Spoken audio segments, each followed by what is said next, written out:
Well, just 1 point separates the two top contenders for the championship series. If you drop their lowest scores, then we end up with a championship fight on our hands. Hi, everybody. Welcome to K1 Speed Canton. My name is James. I've got David Pons alongside, and you're riding on board with Nathan Blackerby as we welcome you to round number 6 of the Endurance Championship Series. What's going on, James? Welcome to happy to be back. Yeah, welcome back, David. So qualifying is underway already. Thanks for joining us. We're going reverse track again because we didn't get everyone in last round. We had a little bit of rain, not only delayed the start last month, but also prevented from one of the races from being able to run the outdoor reverse track as Nathan Blackerby tackles those S's on the outdoor track today. How dare it rain on our parade? I know. How dare it? There's a shot of the outdoor camera thanks to our new photographer stepping in at the last second. He graciously volunteered. We told him that he needed to do that. So we'll see what we can do as we follow some of these cars along track. That's the 13 is Cy Linderman right there. He's going to head inside. And I think, no, we don't have Zach just yet. So Zach was... He's on his way back Zach from was giving doing the tutorial. Yeah, he's doing a training session. So Oh, there he is. Let's jump on board with PJ Mannypenny in the number 15. So qualification is just 6 minutes, so we're halfway through that already. You only get approximately 8 laps in order to set your best lap time. Then we're going to sort you fastest and slowest. We're going to have 3 groups of qualifying tonight, and then 30-minute races. Full field tonight. We had an unprecedented number of people trying to get into this race, and we're happy to see that it has grown as the 6 hours is coming up here in about 4 weeks' time. That is way too close. Way too close. It's been 6 months since we ran an endurance race that big, and now it's right around the corner, James. That's right. I know all your drivers are ready to go. I know that for a fact. Yeah, that, and we'll see a lot of those drivers here tonight, including PJ Mannypenny will be competing. We know that. Well, I was going to say Team Puckett, but ASR Racing, to use the correct term. ASR will be here too. We'll follow Nathan because he's going to come around to the indoor track here in just a second. And everybody's just spacing themselves out, trying to set their fastest lap time. Yeah, so we'll see part of ASR Racing tonight. They drove all the way down from Michigan in preparation for this race. And then on top of that, we're going to have back-to-back weekends. So we're going to run this tonight, and then we're going to have another race, which is going to be round number 7, coming up next Sunday. It's always great to see Aaron. He's a total nut job for driving all the way down here, though. No. Go to your own K1. That one doesn't have the endurance races, though, David. Yeah, because we're special.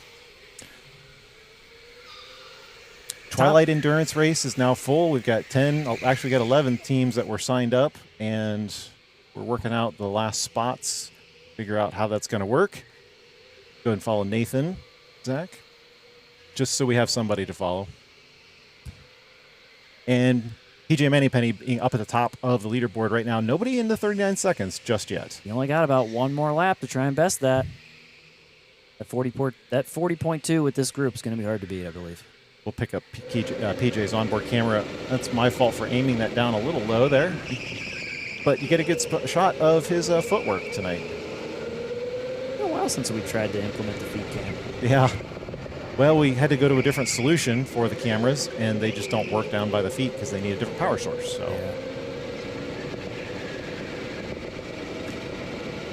Looks like we've got Asher joining us. What's going on, Asher? In the chat. Asher's been actively driving here, and I believe also on a 6-hour team, if I'm not mistaken. And then Chicken was in here before we even started. So What's up, Chicken? Welcome, Chicken. Welcome. I believe that's going to be checkered flag on the session. PJ at the top of the board as he's stayed there pretty much the whole time. He's going to dip into the pits, and Cy Linderman's going to be right behind him in the number 13. He's got a couple guys that are going to have to stop, cross the start-finish line again, but let's see what they got. Come on, somebody's got to best that 40.2. Come on. No, it won't because the timing has expired. So those flying laps are not going to count. Next session it is then. So you said you got 11 teams signed up for the 6-hour, correct, James? Yep. 6-hour Twilight race. So that includes ASR. That includes, we have a team from Columbus coming up. That's really exciting. Yep, the K1. Columbus K1. They're K1 coming up. Columbus. They're coming up to see us. Check it out. do what they can. Alex Eccleberry has his own team. What's his official team name going to be? I believe they're running with Kiwi Papaya. I think they're running with a McLaren theme. So they're I Kiwi think, Papaya. Kiwi Papaya. They're all showing up with orange jerseys, and hopefully they find those orange helmets on sale. They can do that too. That'd be great. Interesting. I think of Kiwi as a color, but they're probably referring to Kiwi as a nationality. They're doing the McLaren thing. Okay. So McLaren orange. That's the way I understand it. Then you got the Young Guns. Well, actually, I guess it's half Young Guns, half experienced racers, because you've got Anthony Narovsky, Tyler Stevens, and then Gavin and Jensen all on the same team. That's going to be a powerhouse. It's basically DHB reincarnate from the 12 hours. With the addition of Tyler Stevenson, which is Tyler ran on your team for the 12 hours. Yeah, and he did phenomenally. So it'll be. So why did he jump ship? Because I jumped ship. I won't be there. Oh, do you have something more important going on that day? I have a different 6-hour race to do. Hopefully. Did somebody schedule incorrectly, or whose fault is that? Somebody did. 50-50 on our part, James. Yeah. Yeah, we were supposed to go to that race, and I had the wrong calendar date, so 6 hours was already in place before. Yeah. And I'm looking at attending a 6-hour race at Lime Rock Park in Connecticut. Ask Kevin to grab me one. Yeah. Just grab me water from up front real quick.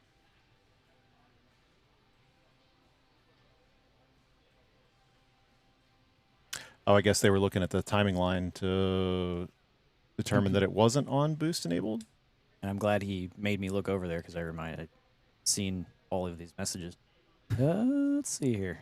Oh, Asher's not in the 6 hours. Let's skip that one, shall we? No, we have to hear from Dawn.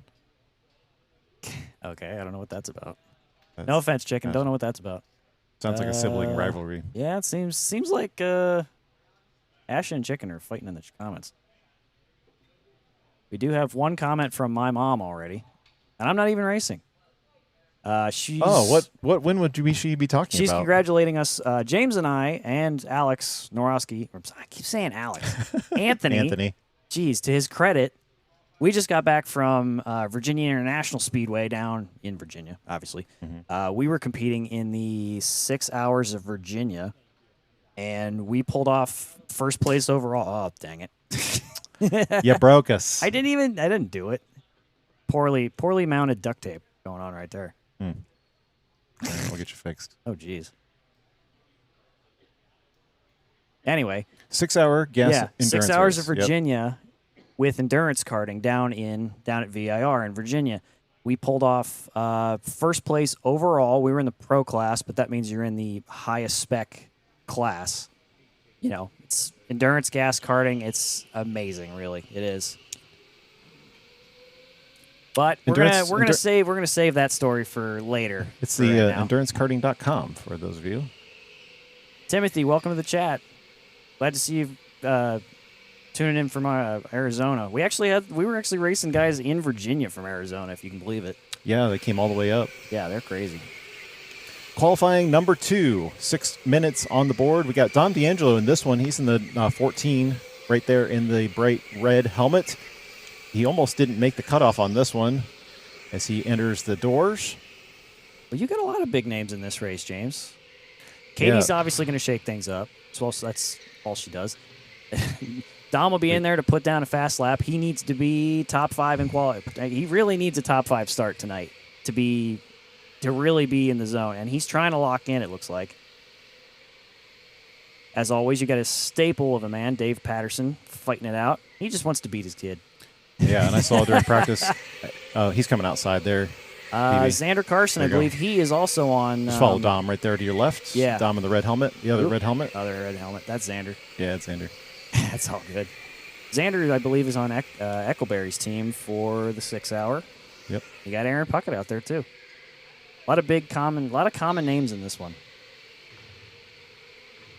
So we'll see whether the first round, the first group is going to get another race, because apparently boost wasn't enabled, and this is a boost enabled race. So you get 15 presses of boost per session.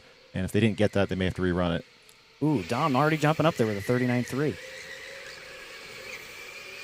That's your fast time to beat at the moment. Yep. And he's still got 4 minutes left. Wasting no time. Yeah, wasting no time. He's he's got time to improve to try and crack that down. We were talking about a top 5 start. Maybe he's going for pole.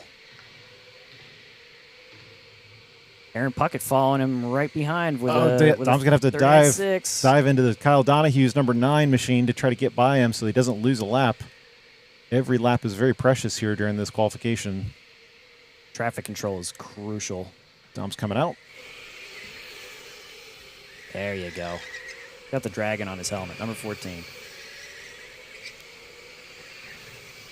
And as always, we'll get to the point standings here in just a little bit, but the reason we're following Dom is because he's leading in that championship fight. And he had already missed a round at the beginning, so because you drop one of the rounds, he really can't afford to miss this race or the next one, or he'll be out of that championship completely. Yeah, so courteously out of all the rounds, we drop the lowest scored rounds, which means you do have a pass. You can miss one race. Or you can compete in all 6, and we drop wherever you finish the least. Follow Dom still outside. Yeah, he just upped his cracked off another 10th, 39.2. We're following the Again, leader there. Time to beat. Oh, he's inside. There he is. Katie Wise jumping up there with a 39.5. Look how close Alex is with the 5.76 versus the 5.73. Yeah, I know. They're all fighting with tenths. Dave Patterson's- Patterson. There you go, Dave. He's going to spoil the party. Yeah, but Dom just cracked down again with a 39.0. He's got to prepare for when the young guns get out there because the leaders right now, I can't say easily, but they frequently hit the 38s. So Dom's under pressure to put down as good of lap times as he can. Those guys are coming up in the next qualifying round. Michael Kahn might be seeing those times up on the board and saying, "Oh man, if I just follow this guy, maybe I can lock in behind him." That's the way to do it.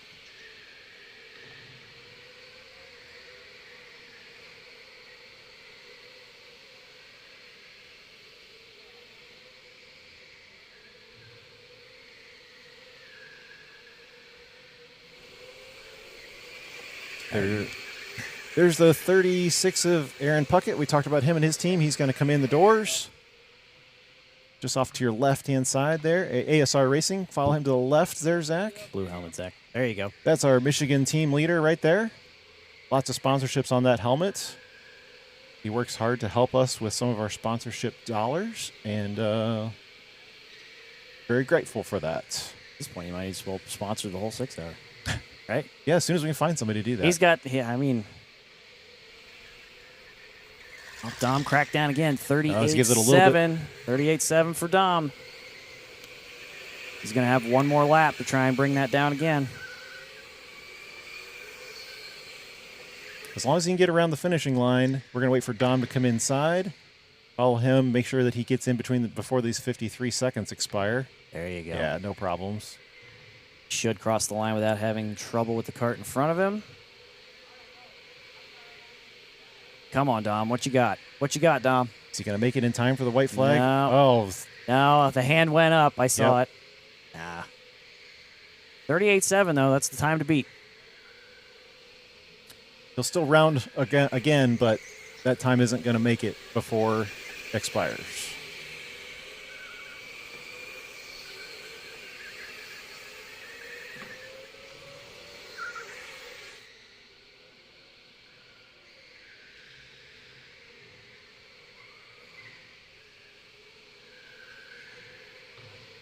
I think all the way down through Aaron Puckett. That's your no, all of these guys except Kyle Donahue in the number 9.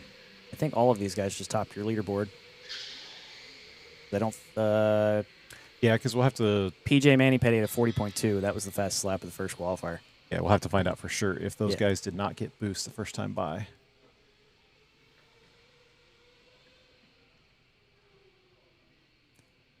That or they all forgot the boost button works. Been there, done that plenty of times. Doubt on that one. Ah. Hey, historically, we've had plenty of racers and plenty of races who have completely forgot that the boost button even exists. We? Oh, I have. Hmm. I know that for a fact. There was one race I forgot which one it was, and they weren't labeled, so I pressed all the buttons till I found it. And one of them's reverse. Yeah, you don't want to press that reverse. I figured that one out real quick. That time will go up on the board. I think Dom's pretty happy about that one, giving Tyler Stevenson that a high five. He or went down just a there and smile. said, "High five, beat that." Yeah. And then he went to Gavin, who's right in front of Stevenson, and said, "High five, beat that." And I think he did it to Anthony too on GoPro 1 I'm looking at. That's hilarious. 8 of the 9 drivers getting into the sub 40 seconds. Which I know Kyle's going to be a little disappointed at that, but I'm sure that the reverse is not his most practiced direction. So Yeah, but we know that the real battle is in the 38s. That top five, maybe top 7 is usually a battle in the 38s. And so the way they're organized now, this will be the 3rd group going out, and these are the top guys in the point standings, These are your big names. the big ones. So that's why we're going to put time for poll up there on the upper right-hand corner so you can follow that. Little guys with big names in this one too. Oh, guys and big. Little guys with big names. If only I knew who they were.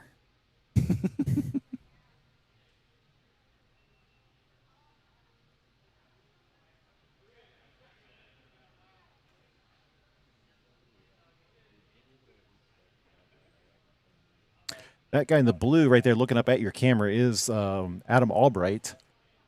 A new face to the Endurance series, but he's quick. And with him leading a team on the charge for the 6-hour race, he's going to be Ooh. one of those teams to Another watch. 6-hour leader. Yeah, Well, welcome, Adam. Happy to see you. I'm glad you're getting some practice in. yeah. You're gonna need it. You're gonna So- need it, buddy. Jumping in here, so he's not in the points championships, but as far as pace goes, we routinely see him doing very well in practices. I see Mason Costello in this race too. Yep, Mason He's made it tonight. supposedly that's his time to beat up on the track record wall, I believe, whether that's official or not. But we have seen that record broken in competitive settings. On board now with the number 16 of Anthony Narofsky. Another one of your championship contenders, but they're all contenders in the thick of things here. Currently, Anthony sitting in the 3rd spot if you go strictly based on points. If you go based on the lowest dropping, then he is in 4th spot. We'll cover those here in a little bit. 5th spot. Here's the guy we missed last month, Jensen Janda. Oh, no, he is 4th. There, Jensen you mentioned is actually tied for tied with Dom D'Angelo for 3rd place overall. Yeah, Jensen thought it would be fun to go to Alaska for a little while, so hopefully he remembers how to drive a go-kart. Man, But- just like catching a fish. But this guy, Jensen, combined with this guy second on your screen right now in the car number 3 is Gavin Patterson. These 2 guys consistently run away with the teen league here at K1 Speed Canton. And they're like brothers in arms. You can't separate them. Yeah. Become good friends through go-karting. Yeah. But bitter We take rivals him- to the end as he looks we- down to the inside of the carousel and see if he can outbrake. Try to open up Yeah. clean track space here. He's battling with the 21 of David Rydell, Just trying to get past lap traffic. which I believe David is Slow also an traffic. ASR member. Yeah, I don't know. Unfortunately, I don't remember ASR's teammates. I know one of them is new. The other one is coming back. Tyler Stevenson cracking down with a 39.4 already off the bat. Off to a good start. I think that was Josephine that was spun out in turn 4.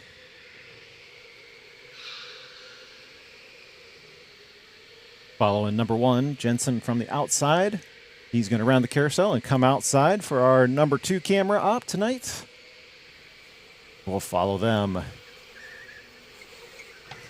Yeah, we were talking about Jensen and Gavin being battle buddies. It doesn't matter where we take them. It doesn't matter what track. They're always going to be right there with each other. We went to California. They were they were less than tenths of a second from each other. It is amazing how similar pace they run. Yeah, it's crazy. And that pace is fast. Oh, absolutely. Like you said, they're leading our teen league, and if all goes right, they might go back out to California again next year. He glances up at the scoreboard as he goes by to see that 39.521. That's not good enough, kid. You got to speed it up.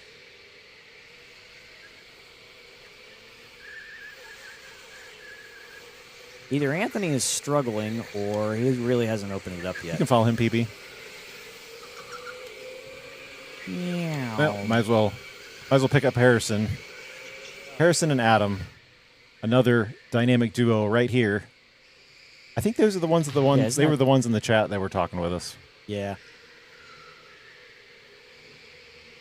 That's Josephine. Oh, Josephine. Though. I'm sorry. Yeah, I was gonna say. I'm like ponytail. Wait, no, that is Josephine. We welcomed to the series Josephine last round. Good to see she came back. Must have liked it. Sorry not to mention him, guys. LU in the chat rooting for Mark Davis. He is in this race, and he is fighting it out there. We just haven't seen him yet. That's good right there, too. All the way around. There's Josephine.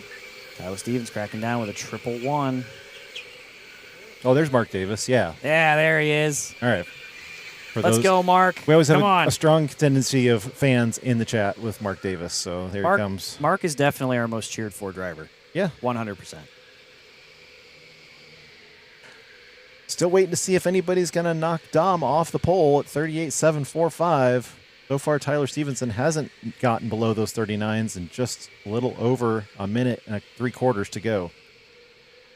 That will take him, or that will nab him second, though. It will put him in a good starting position. Outside come Mark in the red shirt there. Yep, number 7. I can't remember from the previous race if anybody's beaten a 39.4, though.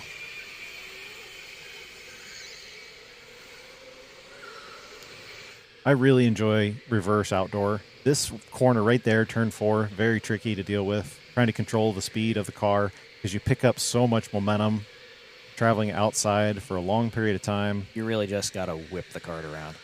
It slides a little sideways there. Let's see how Mark handles the carousel as he goes back there. Come on, Mark. You got one more lap, buddy. Let's go. Nice and tidy. Swinging out a little wide there. Yeah, Anthony and I were talking on the way back from Virginia. He's coming outside. I like the reverse outdoor mostly because to your left, PB. To your left. Right there. There's Mark. Oh, just missed him. Anthony, what are you doing, dude? Did he just have a braking problem? No, I think he. What? Oh yeah, I'll go back to it. I think what just happened, what you just saw was Anthony's coming inside now. He's fighting. I don't know. He was fighting in traffic with. That's Mark Davis. Tyler Stevenson knocking off a 39.0. He got in with Gavin Patterson. He just didn't like it, I guess. That's definitely going to ruin the lap for Anthony. Right there. Well, wait. Stop.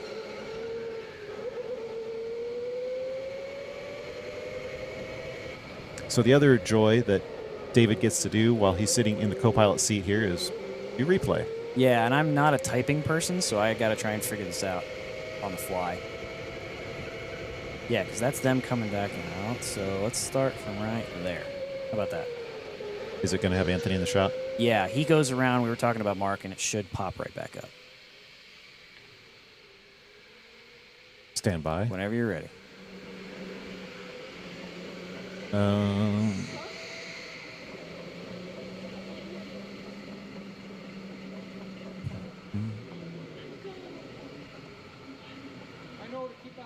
Or not. Anthony might not want us to look at this footage. I should have checked this before we did it, but... Yeah, you didn't tell me about all those special buttons here, James. Anyway, ending that session off, Tyler Stevenson managed to get into the 38s, but it's not enough. It's not enough to top Dom D'Angelo, but it will nab him second place overall. I believe Jensen is going to start third. Good. Got it. All right. So we were talking about Mark Davis running around, and here comes Jensen and Anthony. Oh, this might be another lap. Yeah, I might have to go another lap. Sorry. Oh well, we'll come Anyway, back. we'll figure that out later. Forward a lap, and It then really doesn't matter. we'll wait for it to come back. I Anyway, really want yeah. to see what happened with him because it looked like he just locked up, or did he actually run into No, somebody? I'm pretty sure he just gave up. Okay. That's what it looked like to me. He might have seen the clock ticking down and just said, "Nah, no, not going to work out." There we go. Okay, let's try from here. Yeah, Gavin took him, and he just kind of gave up. Oh, okay. Come on, Anthony. You can't be doing that. Anyway, so Tyler Stevens has nabbed second place overall with a 38.9, not besting Dom D'Angelo, who is qualified first place with a 38.7. Janda? Jensen Janda That's right. will most likely start third after we sort this out. I'm not sure if Gavin Patterson has squeaked into fourth. We're going to have to figure that one out. I don't remember if there's anybody else who had topped a 39.4 in the previous qualifier, but we'll just have to look back at the footage and find out. Which one you want to look at? We'd have to look at the second qualifier because Dom D'Angelo is definitely starting on pole. Tyler Stevenson is definitely in second. Jensen may be starting third, probably starting third, With but a I don't know 39.2. with a 39.2. Well, Dave Patterson was Oh, 2.78. no, he didn't get him. Oh, Jensen got him. Jensen got Dave. But Dave Patterson will start fourth overall. Eckleberry had a 39.3, which will top Gavin Patterson. So Eckleberry will start fifth, I believe, and then followed by Gavin Patterson, I believe, if I'm looking at all of this correctly. The only thing we're waiting on is the first group. The first group. Anyway.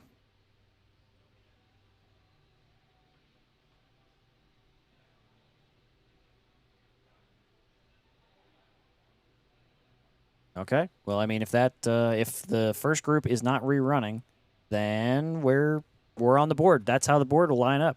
I guess we're good then. I believe if my memory is any good, it'll be Dom D'Angelo followed by Tyler Stevenson, followed by Jensen, then Dave. Patterson, Alex, then Alex Eckleberry, and then Gavin. Katie Wise, and Gavin Patterson. Ooh, Katie Wise and Gavin Patterson. Interesting. So Gavin's qualifying in the seventh But we're position. gonna run 14 in the A main, correct?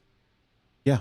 All right. So Aaron Puckett will definitely be in there. This is the Oh, running sorry. order. Okay. So yeah, This is we the are starting looking order. at. Yeah. So Aaron Puckett, Mason Costello, Adam Altright, David Rydell, Anthony Narovsky, really far down that list.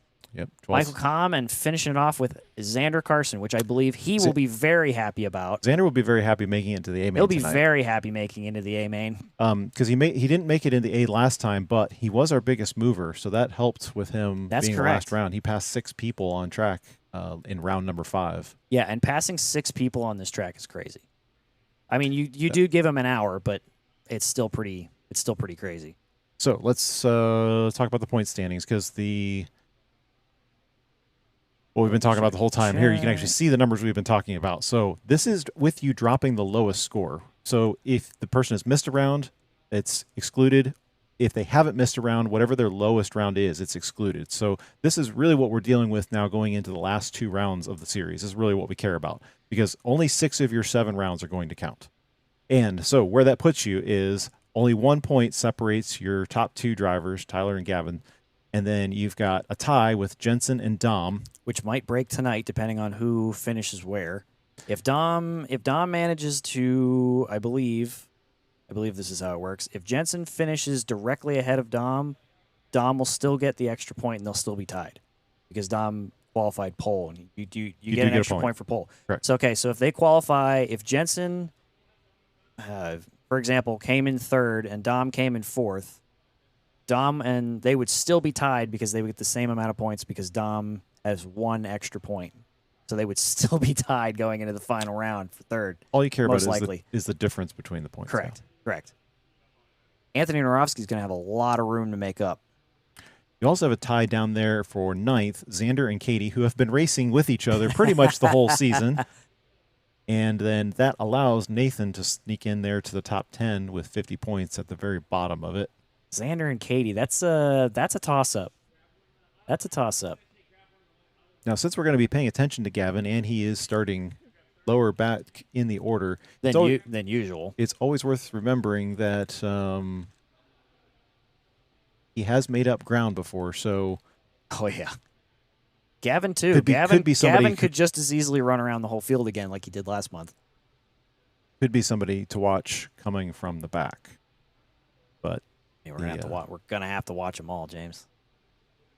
yeah, They got some sneaky moves going on. You know. points are close for sure.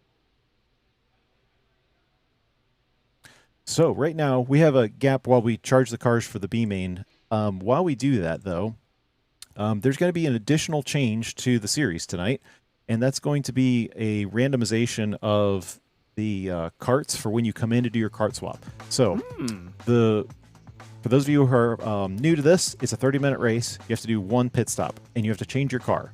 Well, what's been happening is we use 2 rows. You come into one row, and you leave in the other row. So the drivers... That's funny. Sorry, didn't mean to interrupt. All right. So the drivers have been watching the cars that are in a particular row, and they're pitting their time. They're changing their pit stops based upon what car they would like to take back out. Armand, our race director, had a good idea. We're going to give them 3 rows, and then we're going to randomly choose, or they're going to choose which row they go out of. And when I say they're going to choose, it's going to be done based upon our infamous spinner. This is the same spinner we use for assigning cars so that everybody gets a random car number. What you're going to see tonight is we've added 15 seconds to the pit stop timer. Okay. They're going to have 75 seconds from the time they enter the pit lane to the time they're allowed to exit. And when they come up to the front and they park their car, they're going to hit the spinner. They're going to get one of 3 rows, and then they're going to take the car that's in the front of whatever row that they choose. I like that. So That's pretty cool. it's going to take that whole call to the pits out of the situation, Yeah. and you're not going to know what car you get until you're about ready to get in it. Yeah. My brain goes back to the old days where, you didn't have somebody on the sidelines and you were constantly driving, looking over the pit wall to try and figure out what cart was next. I was never able to do that either. No, I don't know I how wasn't. those guys I did wasn't that. either, to be honest. I couldn't. You just gotta get your brain to work fast enough, James. Yeah, I guess. It's gotta be like that. Like You're coming down the front straightaway and you're looking over to the Yeah. left. You're trying to look at the car number on the back of the car, which is not particularly large. And when you're parked like this, they're all Yeah. nose to tail. Then you can't always see the numbers. or if you're methodical about it, you're walking the lane to get in your cart, and you go, where's that cart I like? Where is it? Oh, it's that one. All right, so now I got to count. Or with some of us, I can tell you for a fact that PJ is going to be in Katie's ear on the sidelines. So you start doing it that way. It's always it pays. It pays to have somebody on the sidelines. Oh, look who it is. Nice of you to show up, Adam. Nice Adam. of you to appear. Hey, we need a cameraman. You wanna get out there? No, Paul's doing a good job. He's just he doesn't Paul, know. if you want to break, shake the camera like you're nodding yes. No, he said no. Okay, he said no. Okay, so that's good. doing a great job so far. You're doing a great job, dude. It was my. It's a lot of. It was my it's- mistake because I thought cameraman Drew was going to be here today, and I checked my phone, and sure enough, he gave always the date he always gave me Drew's was fault. the wrong one. So It's always cameraman Drew's the fault. date that I read was the wrong one. Yeah, we get that it's hard that we threw you into this situation and you don't really know helmets. We Yeah. get it. It's tough. Yep. He's a volleyball guy. If I was going to go shoot cameras for a volleyball tournament, I wouldn't know who anybody was either. So Who's the volleyball guy? Paul. Oh, I was too. Man, get that guy off my screen. Yeah, that guy. Get him off my screen. He didn't want to be on the stream tonight. He so volunteered me to do this. congratulations, you're on stream tonight. He said, "Oh, I heard you want to be on stream with James. I'll just leave the last 2 rounds to you. How about that?" Man. Off in the distance there, you can see the picker wheel. They're picking their car numbers. It's a very similar. It's the same website, but it's going to be on a tablet. But that's how they're going to pick How's your rows 1, 2, or 3. How's your B main shake out? Who we got in this? All right. I could see Mark. I could see Mark Davis standing there. I bet. I bet he's gonna win. So Mark is going to start in 4th position on the B main. Aaron Havlick is going to lead the field with Harrison Albright, PJ Manipenny, followed by Mark Davis and Kyle Donahue. That's pretty cool. I got some. You got names that I don't recognize leading off. That's cool. I see Nathan Blackerberry in there too. Justin Walker. I recognize his name. Yep, a regular to the series. Seems like Nick King has been here a lot. He's got a lot of KRS points. But it seems like all of them have been here at least a couple times. I see some low numbers in there, but there's some experience numbers in there. Yeah, Nick King is one of the Traverse City guests. Ooh. So Welcome. frequently racing up there, as well as Oxford, Michigan as well. I see Katie Wise in the chat. I'm like, shouldn't you be racing or something? Her and her dad always trade off. Well, they should. We need somebody. We need somebody in the chat keeping us humble. Oh, you know something we didn't touch on? We should probably mention it before things get crazy. With VIR, on our way down there, Anthony Narowski was telling us about his grand adventure across the United States back last summer, I believe it was. And he picked up karting during that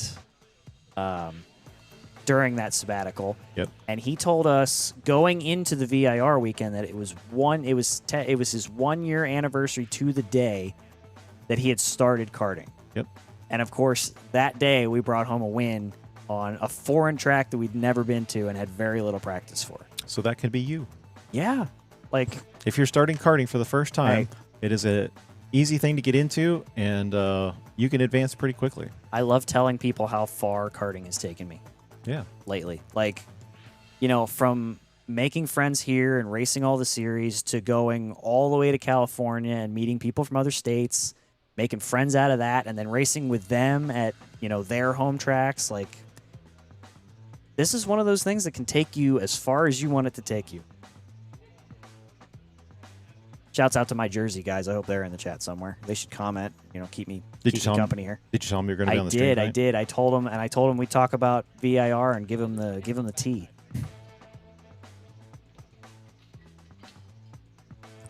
Talk about how close our battles were, who flew off track.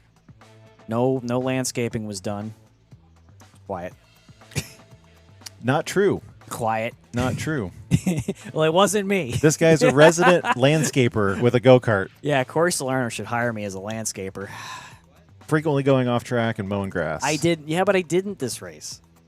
There were a couple. That was wreck avoidance. That was wreck avoidance. I seem to remember 2 incidences of a car going off track. Okay, the practice one damn near killed me, though. VIR has an infamous downhill right-hand 180 turn that is completely cambered out to the outside of the turn. If you even try and gas through it, it sends you all the way to the outside. And unfortunately, the grass there is like ice. So if you even touch the grass, you're not only going downhill with the turn, but you're also going down into a ditch that's about 15 feet high, which ends at a tire barrier that is not soft, I found out. I avoided a wreck, came off there, spun around 180, backed the cart in at speed into this tire barrier, and probably touched my spine with the back of my head. That was not, those tire barriers are not soft. And that hill is way too steep. Don't think they were designed to be. No, they definitely are not. They definitely are not. So yeah, both times I went off there was wreck avoidance. I'm sticking to that. I'm sticking to that. Sorry for the delay, guys. We're just waiting for everybody to get in the cars and get the race started. Yeah, and then we were joking after the race, after we had, gotten done and calmed down, that I had actually knocked myself unconscious and I was going to wake up in the hospital the next day and be like, did we win? What happened? I see Anthony in the green shirt there with some headsets on. I wonder if he's going to be calling strategy for somebody. Probably Mark Davis. Probably Mark, yeah. Mark's grandpa, whose name I don't remember off the top of my head. Dave. Apologies. Dave. He he likes to bring in anybody he can that he sees as experienced in this to really give Mark an edge. Try and give Mark the biggest edge he can. Yeah. Which is admirable. It's absolutely admirable. And I think we've all coached Mark at some point. Family sport, yeah. I think me, Anthony Narowski, Stevenson, anybody. I think everybody has had a session with Mark at some point. Like I said, he's definitely our most cheered for driver. In the comment sections, all I see is go Mark. All the way down the page. Some of you, like Jeff Langle, shout out to you. That's funny. It says go Mark. I don't know who that is. But we're gonna make sure you know by the end of this race. We're gonna make sure you know who Mark Davis is by the end of this race. He's gonna live up to his name. I know it for a fact.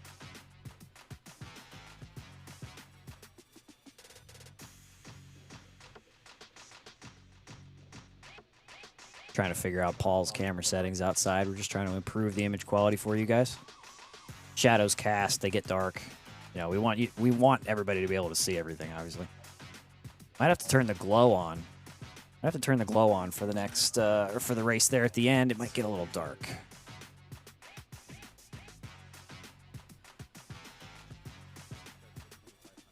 Looks like we're going to be on board with Nathan Blackerberry, and that's Nathan Blackerberry. I think we're going to be on board with PJ again too. That's definitely PJ's helmet. So if we stay on board with them too, we should have a good eye view of what's going on. Mark Davis will be starting behind him, so we'll see some moves getting made. Seems like. Excuse me.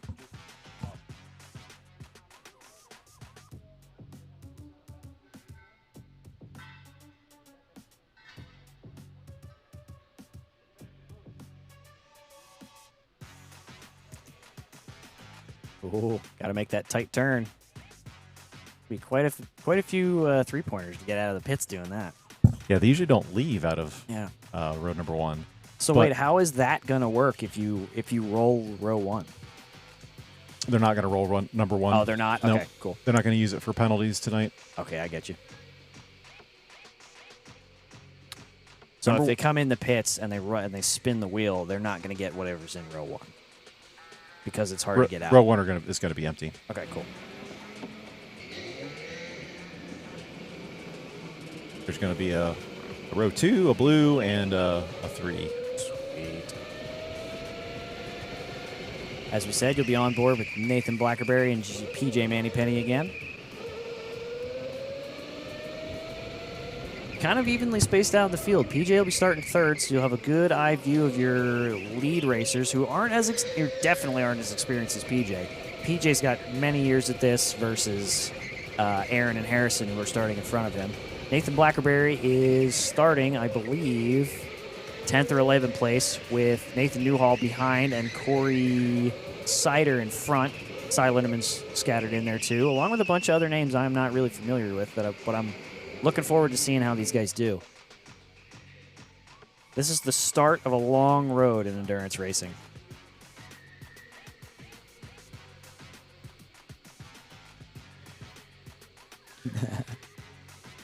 That's too blue. That's too blue.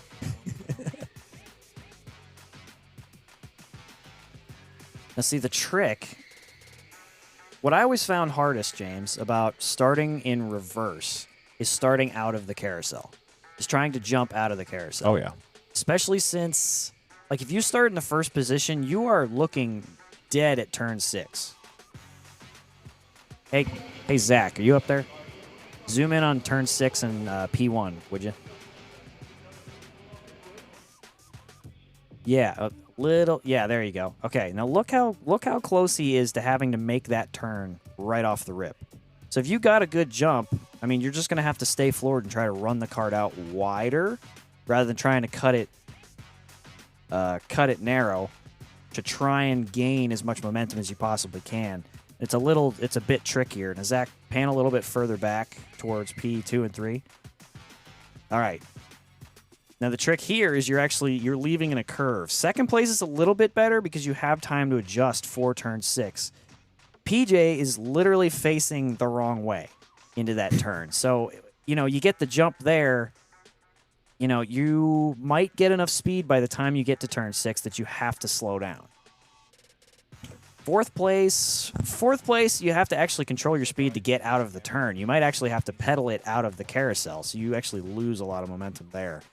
And then you kind of have to do the same thing as P1, as swing it a little wide out of 6, as long as you got the run on P5. That way you can actually keep up. Oh, wait. Armand's ahead of the game. Yeah, they forgot they needed 14 spots. So Oh, okay. those are the additional grid spots because we got 2 additional drivers in each main tonight. My mom's in the chat, not finding my possible head injuries funny. Sorry, Mom. You weren't supposed to hear that.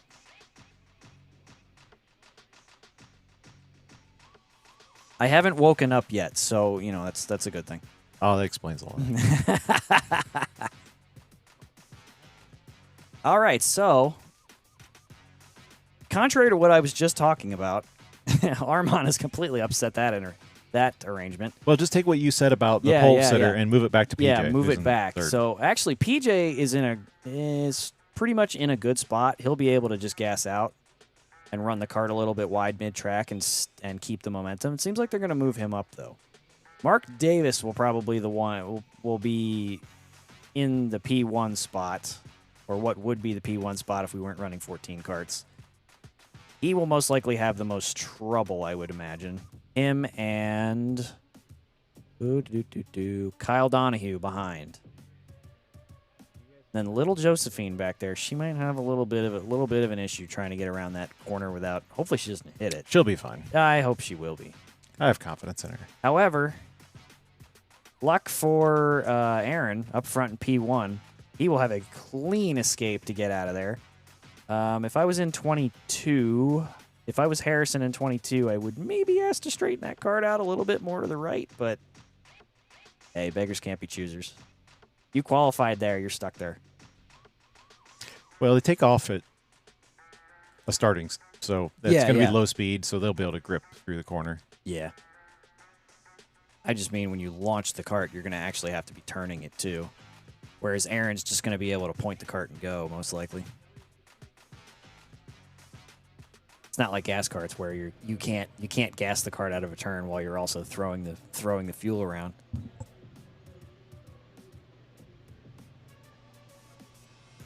All we're waiting for now is Owen to get that camera on. Come on, Owen. What are you doing?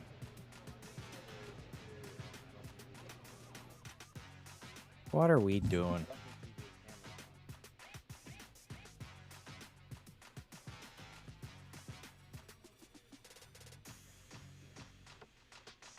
See, every once in a while I find, like, I haven't come in very often, and I didn't know Owen hurt himself somehow. But I can't wait to get the story about that. He was karting. That's what he told you. It could be that he was playing with a spoon wrong or something. You never know. It could be a karting industry. Although I did just hear from a friend we met, I believe at Jersey or Lime Rock. She races Pro Cup karts, and she actually had a cart come up over her hand and smash a couple of her metatarsals. I'm sorry. Ouch. I am not a medical professional, so she had to go in. She's in a cast just like Owen is. But like they had footage from her helmet cam. The tire touched her hand. The tire from the cart that came up over her smacked her in the hand on the steering wheel. Ouch. Yeah, definitely ouch. Not fun. Definitely not fun. Although you see that all the time, though. Like, social media... I'm not getting into a rant about social media. Anybody who posts karting crashes, you see some crazy stuff. Not that I want to jinx anything. We are actually... These are some of the safest karts you can drive. We also have some of the most professional racing drivers... professional kart racing drivers here at K1 Canton. PJ Mannypenny, you know, he's got way more experience. He runs cleaner than most people. Nathan Blackerby also prides himself on running clean, so shouldn't be any problem.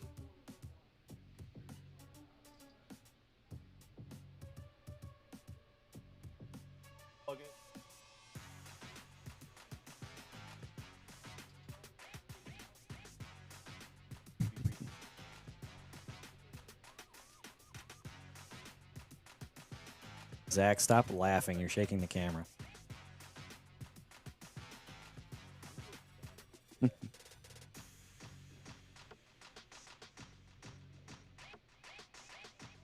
Oh, dang it, Owen.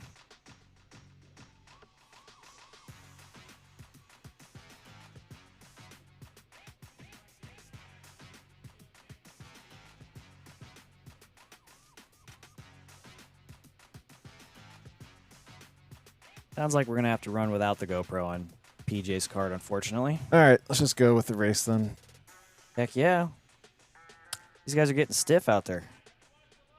Aaron Havlick is going to lead the field in the B main tonight, followed by the young gun Harrison Albright, and then the experienced professional in the yellow helmet of PJ Mannypenny. Stand by. This is going to be the B main race with 14 drivers tonight. 30-minute race. 30 minutes starts now. Let's do it. Oh, we already got some passes made in the field. Ooh. That is got a little the number contested 36 of Nick King back there getting it mixed up. We'll watch the leaders as they come outside. We'll follow them, PB. Follow the leaders, please. Follow the leaders. Going back They're indoors. already Here we around go. into turn number 4, and Aaron got a good, clean start. Harrison quickly behind. No Seems like changes in you're- that order. Yeah, it seems like your top 3 got away pretty easy. Oh, PJ, you can't slide the cart like that, man. You know better. I'm pretty sure that was Ricky in the number 25 who fell back to the bottom. We got Hey, we got that got the we got onboard, that camera back. Let's yeah. go. perfect See, for PJ to is- watch the top 3. PJ is so good at this, he managed to fix the camera on the fly. Yeah. Oh, That's no. Don't stick your nose in there, man. You're going to lose it. 22 is going for the pass. Come on, Harrison. You got the run on him. Oh, he's going to close the door. Running wide, the number 19. PJ's Oh, going to he's slide up leaving on the it open outside. for PJ, but not enough. Not enough. No, not enough time. Oh, we got some. Oh, geez, we got some wrecking going on in the backfield. Sorry. Got too many Harrison's angles. trying all he can do to try to get around Aaron, but think PJ's they're- going to sit back here and wait to see what happens between the two of them. That's not going to be Yeah. enough space for Harrison to sneak through. As now Mark Davis is probably going to come up on the left-hand side of PJ. Let's follow the outdoor camera. Mark Davis right there in the back of Yeah. PJ with a bright yellow helmet. Unfortunately, Mark isn't giving PJ enough time to just sit back and watch. He's really going to have to do something to shake Mark, but also keep out of the wreck that's happening in front And of him. Harrison now gets by him, and it's going to take the lead from Aaron. Now it'll be up to PJ Mannypenny to try and make a pass as well. We go on board back with PJ.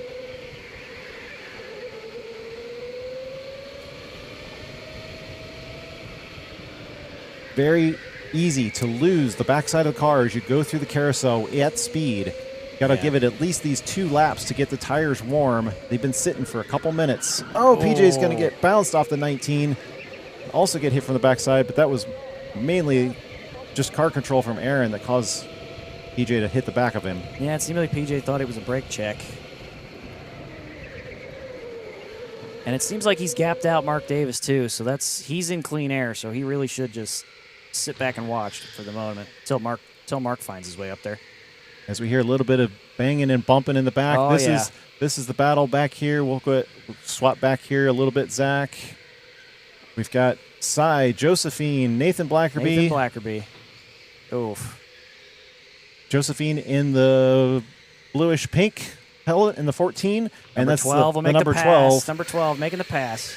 as they come outside. Over Yep, to he your got her. left. There you go. He got her. They're all by. Number 12 of Connor.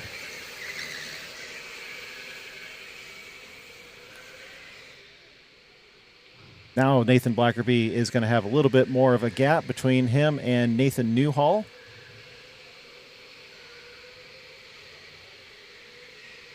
And then when they cross the time, this is probably going to update those positions with Josephine losing a spot there as she goes side by side with Nick King in the number 36. Wide outside as they head through the garage doors. And we'll pick up those two as they go side by side. Josephine goes a little wide and then slides a little bit to the left. That's going to allow Nick King down to the bottom of your shots. There we go. Side by side again. Josephine not giving up in the number 14. She does not give up, James. As the car bounces around due to her very light weight, trying to handle that fast turn 4. Nathan's going to have a little bit of advantage coming through the last corner, but Josephine again going to accelerate back into the carousel. All this action, and that is the battle for 10th and 11th. Oh. Got it, James. Got it. Do you want a replay? I'm trying. Hang on. Don't tag me in yet.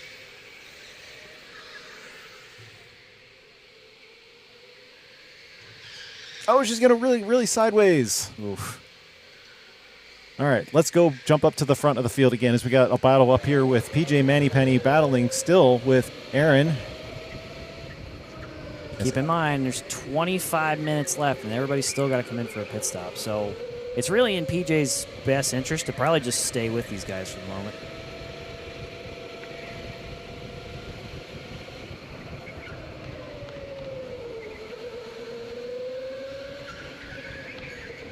They're going to get bumped through as Harrison is heavy on the brakes going through turn 3. But that's going to be really hard for Aaron to capitalize on. Oh, was that a help me sign for number 22? 22. That was Harrison trying to get 19 to help him out, but it was the 26 of Ricky. Yeah, Ricky's holding him up. Oop, not anymore. We're giving him the no pass. All right.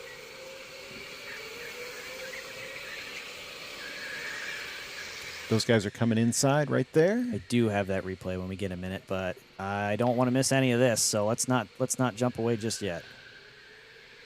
Oh, Harrison's having a hard time in that braking zone, and Aaron's getting a little bit cleaner entry in there, and that's what's messing them up through these and they're S's. really leaving the door open for the experienced man of PJ.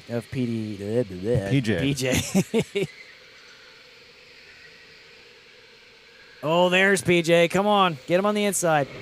Oh, nope, didn't have enough room.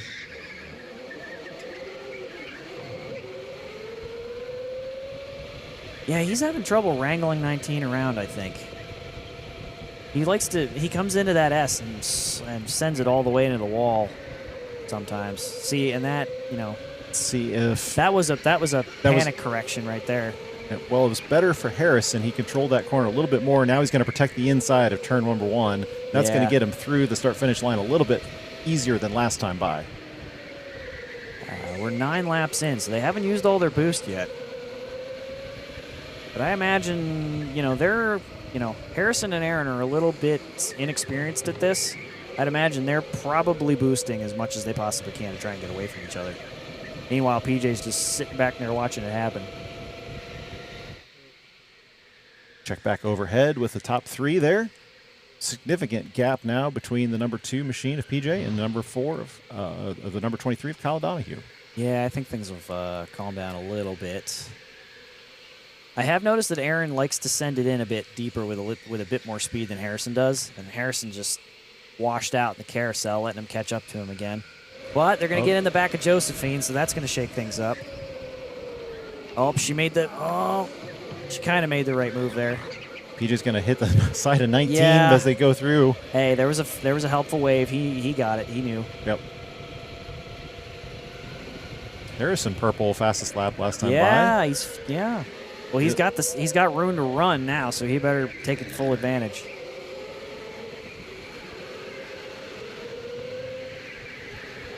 Do we know what the replay is? You want me to run it? The replay was what was going on in the background, like way far back in the field when we were watching this, what's on screen right now, PJ and Harrison and Aaron. Meanwhile, in the back of the field, you see these guys coming in, 25 going all the way to the wall on this side, or I'm sorry, 2 in the middle of the screen. Those are the guys you're watching.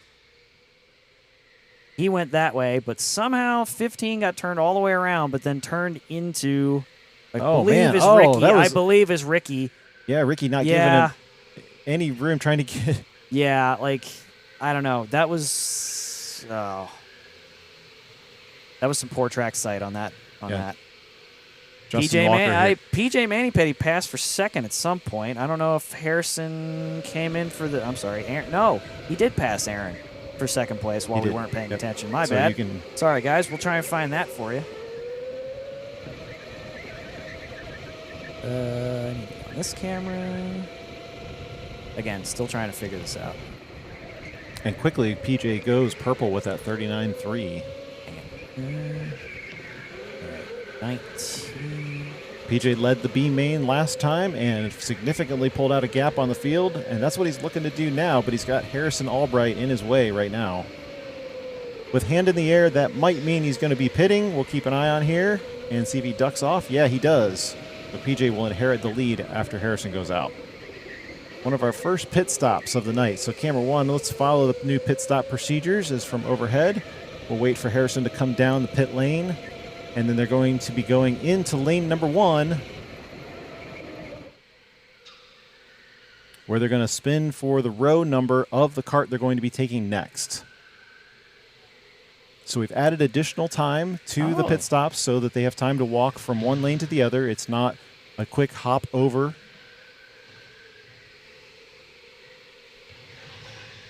And we'll check this replay while Harrison still runs. Oh, hang on. Shit. This was the pass for second position. Play. All right. PJ gets a good run on Yeah, Aaron. Aaron just ran it wide, and PJ snuck in right there.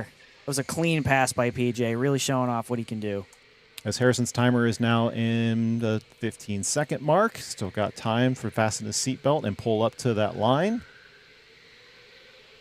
Does he have stickers on his helmet, or is it just? Or Yeah, is that just the way it's they're all printed? stickers. Oh wow, that's cool. So pull up to the line. Wait, he's got to stop there. Whoa, there he goes, whoa. right there. Yeah, there you go. That was my mistake. I forgot that they were moving the line so that everybody had the same line. And that's going to be a merge there. That's going to be, is that Nathan Blackerby in the black helmet there? Yep. Pulling right in front of the number 10. So we're going to have an onboard from Nathan, so that'll show Harrison now in the number 1 kart. I believe PJ actually went for fastest lap there too with a 39.2. Not this lap, but maybe a couple laps ago. Oh.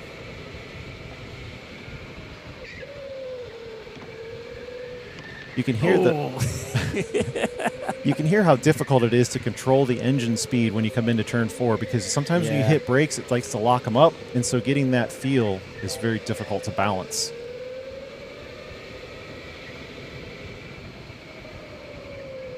That'll leave our other onboard with PJ Manipeni in clear track space. Clear traffic front and behind, James. And we're watching the last lap times of PJ and Aaron now to see if he's pulling out gaps, which so far he is with 39.2 versus 39.3.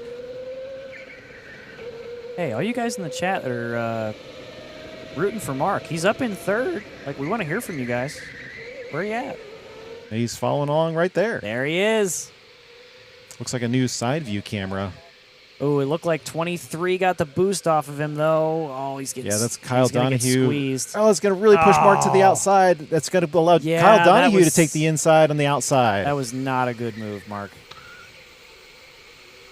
If you leave the inside of the turn open, anybody can take it. As now they're going to go, they're side by side there with number 9. If Cy Linderman, he's going to push through the garage doors. That's lap traffic at the moment, I believe. Because... No, you're looking at 3, 4, and 5. I'm sorry, yeah.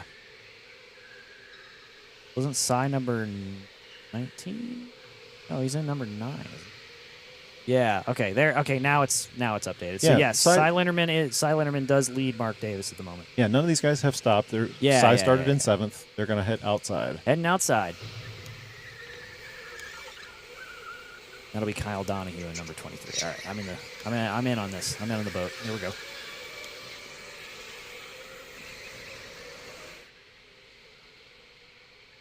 I don't know. Mark better be careful. Either he's run out of boost already or he's really fallen out. Nathan Blackerby will be looking to capitalize here sooner or later.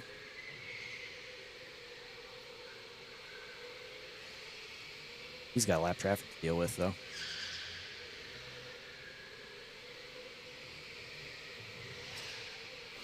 All right, so I was off camera not really paying attention. So Harrison pit, that's why he dropped, but he's the only one to do so. Correct. He's Jos- the only one to pit so far. Everybody down here, Josephine and Ricky. Okay, so everybody Yep. below Harrison. Okay, so yeah, 115, 816, 26. They've all been, and Mark Davis is in the pits as well.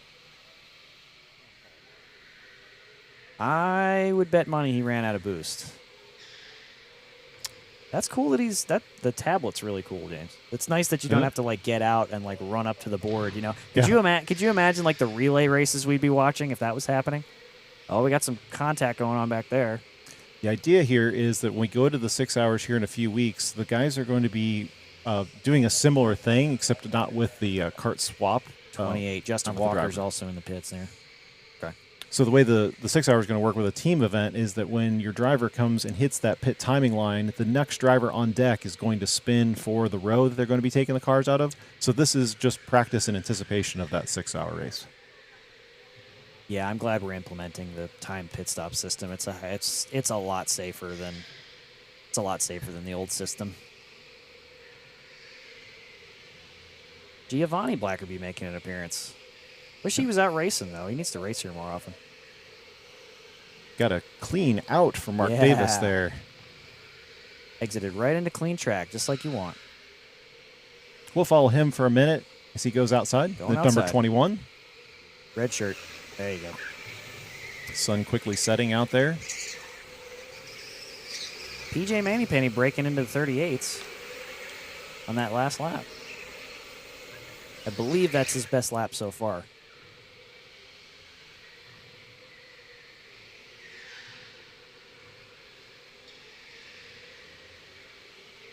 Keep confusing. Who is that? Blue helmet or blue visor? That's the 32 of Nathan Newhall. Okay, that is Nathan Newhall. Yep. Got it. So basically, Mark's going to be in the middle of that as we follow him now. Yep.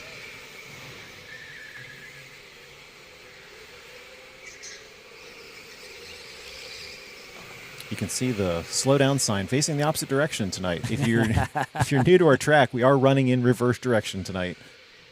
This is atypical from your normal arrive and drive setup. And reason for running it 2 weeks in a row is twofold. So we wanted to put bookends on the series. So we started in a standard direction. Now we're going to end in reverse. But also because last round we were kind of rained out from the B main being able to do reverse outdoor tracks. So this is their makeup week. Yeah. How dare they rain on our parade? How dare they? Yeah, Mark and Nathan are really the closest two people that are actually fighting. Oh, never mind. Right work. there. Who's that? Oh, it's Josephine, Josephine. and Miss Josephine and 16, 18. 18 at Denny. Yeah, Danny and Josephine. So they will not swap places just yet, but that is a battle for position. Actually, no, Josephine passed him. So that is a battle for position, and she's up. Ooh. Got where he was going there. Somebody else just came in the pits, I just saw. We got 2 cars in the pits. 2 cars in the pits.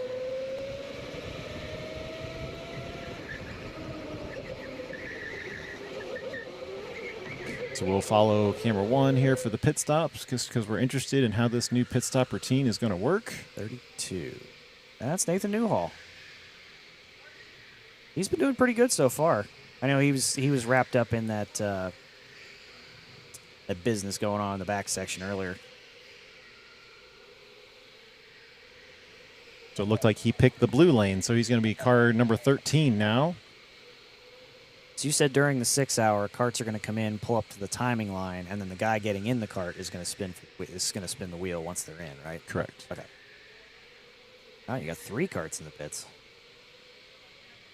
You better be careful about how he swings that corner there because otherwise he's not going to make it to pit Yeah. exit there. You really got to be looking out because you swing into traffic, it's going to hurt. Not just you. He came in 32. Okay, so he's got 4 seconds left. Yep. All right, let's see if he can make this corner out. Come on, go. It's tight. Go, go, go, go, go, go. There you go. Nice. Oh, 6 hour team. Oh, he's going to get the business up. Why are we throwing hands, guys? Come on. Calm down. 19 of your number 2 coming outside, Aaron. I think he's just off to your left there, to your bottom of the screen. There you go. Now he's coming in.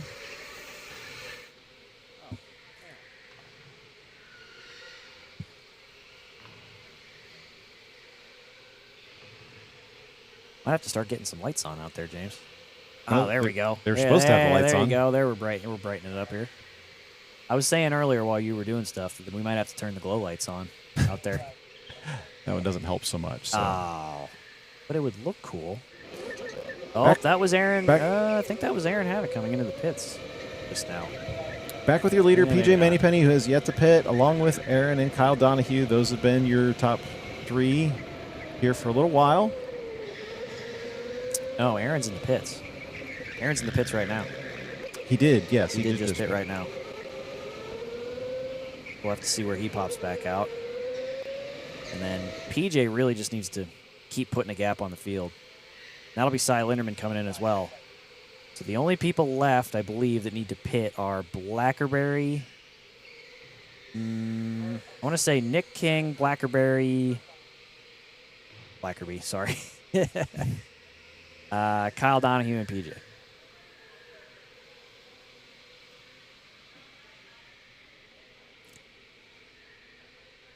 Well, so far, everybody's adapting to this new procedure. I guarantee that's because of Armand's instruction. We've coached Armand into not giving anybody the benefit of the doubt on whether they know how to do something or not. If you leave gray area, somebody's going to exploit it. So it's better that everything's clear cut. And this is how we do things. This is how it's going to happen. Well, we'll take this and we'll see what works and what doesn't work, and we can make adjustments from there. Yep. 24 launches. Aaron, back on track. That leaves your top 4 not being That's correct. not being pitted. PJ, Nathan, Kyle, and Nick have not pitted yet. Yeah, follow the 36 there.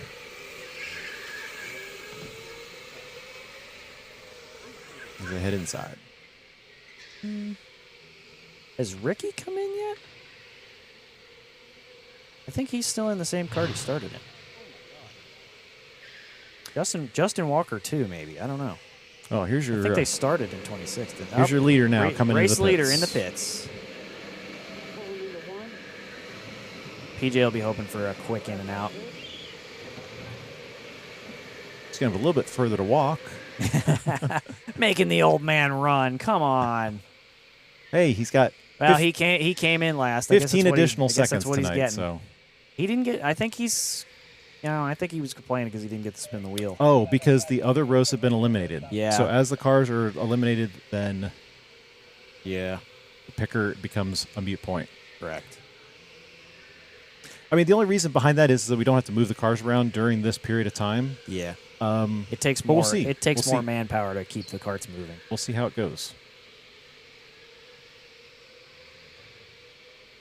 Still up in the air who Anthony's coaching, but I'm sure it's Mark Davis. I'm sure it is. We're going to be watching to see where PJ joins the field. Nathan has assumed the essential lead of the race, but he's also in the pits. 36 and then Blackerby. Yeah, Blackerby's is just also- entered is right here. Just entered, so. Really, the only person left is Nick King, I believe. And there's PJ right in front of 17, but 17 is back in 9th spot for Connor.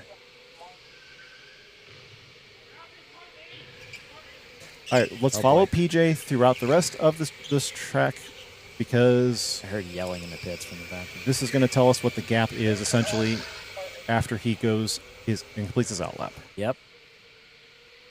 Where will he fall?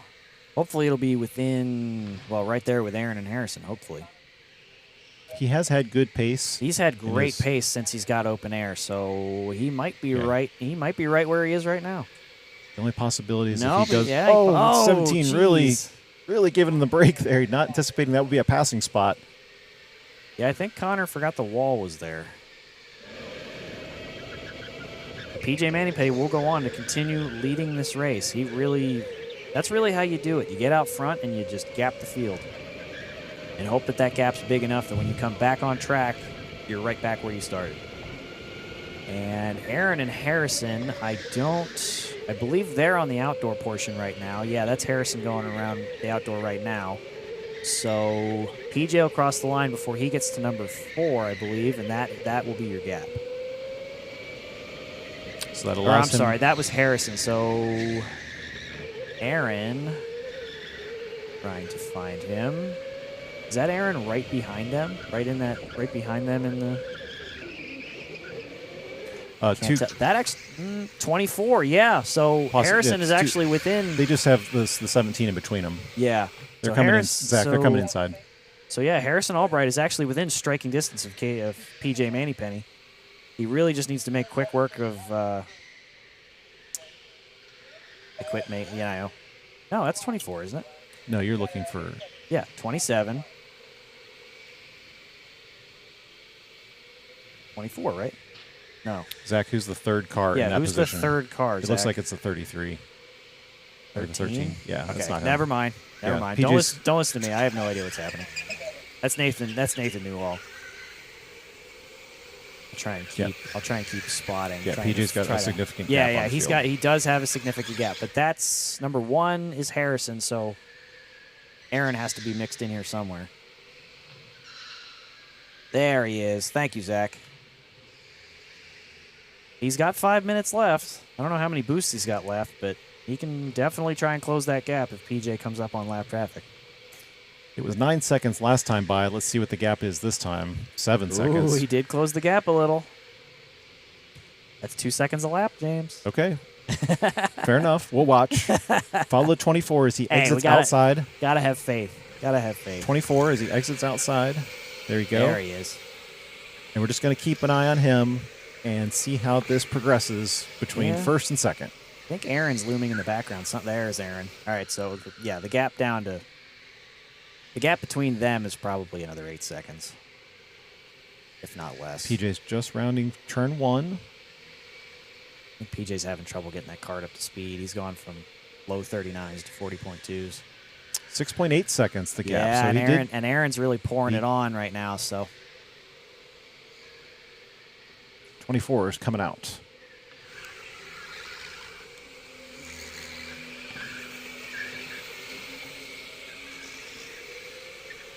We're just looking to see. I think that's the clean lines that he runs. Yeah, that's a big change between kart swaps. He definitely has more control now. They have, 3 cars in between the two of them? Yeah. Between first and second? Yeah. We'll see like I said, Harrison ain't far behind him. 6.3 seconds the gap only got now. 3 minutes to go. Oh, that's not going to help you. Running those lines a little wide there compared to the fast line. Wide. He's probably still adjusting for. Nope, still following them as number 24. 24.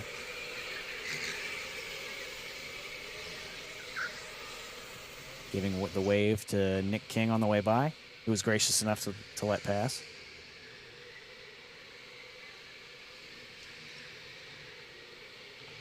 I know I said you got to have faith, James, but I think this is over.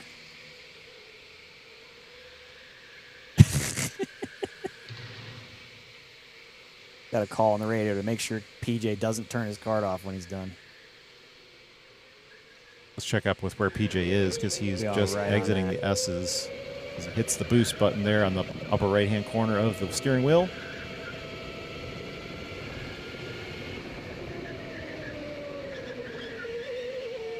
And then Aaron just came inside.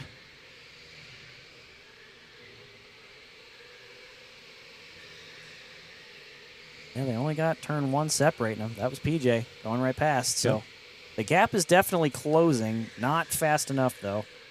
Down to a 6.3. Yeah, it was only a couple tenths this time. Only a couple tenths.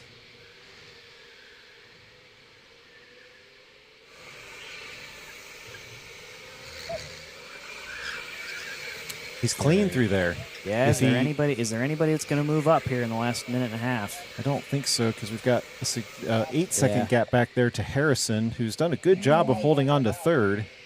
Looks like Cy Linderman is fighting with Mark Davis. That's for position on camera 2, but it doesn't matter.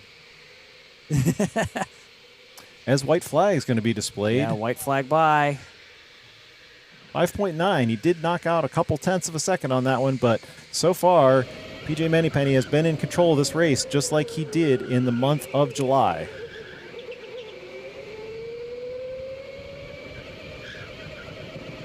Maybe struggling a little bit more with pace on the second stint, but still commanding the field.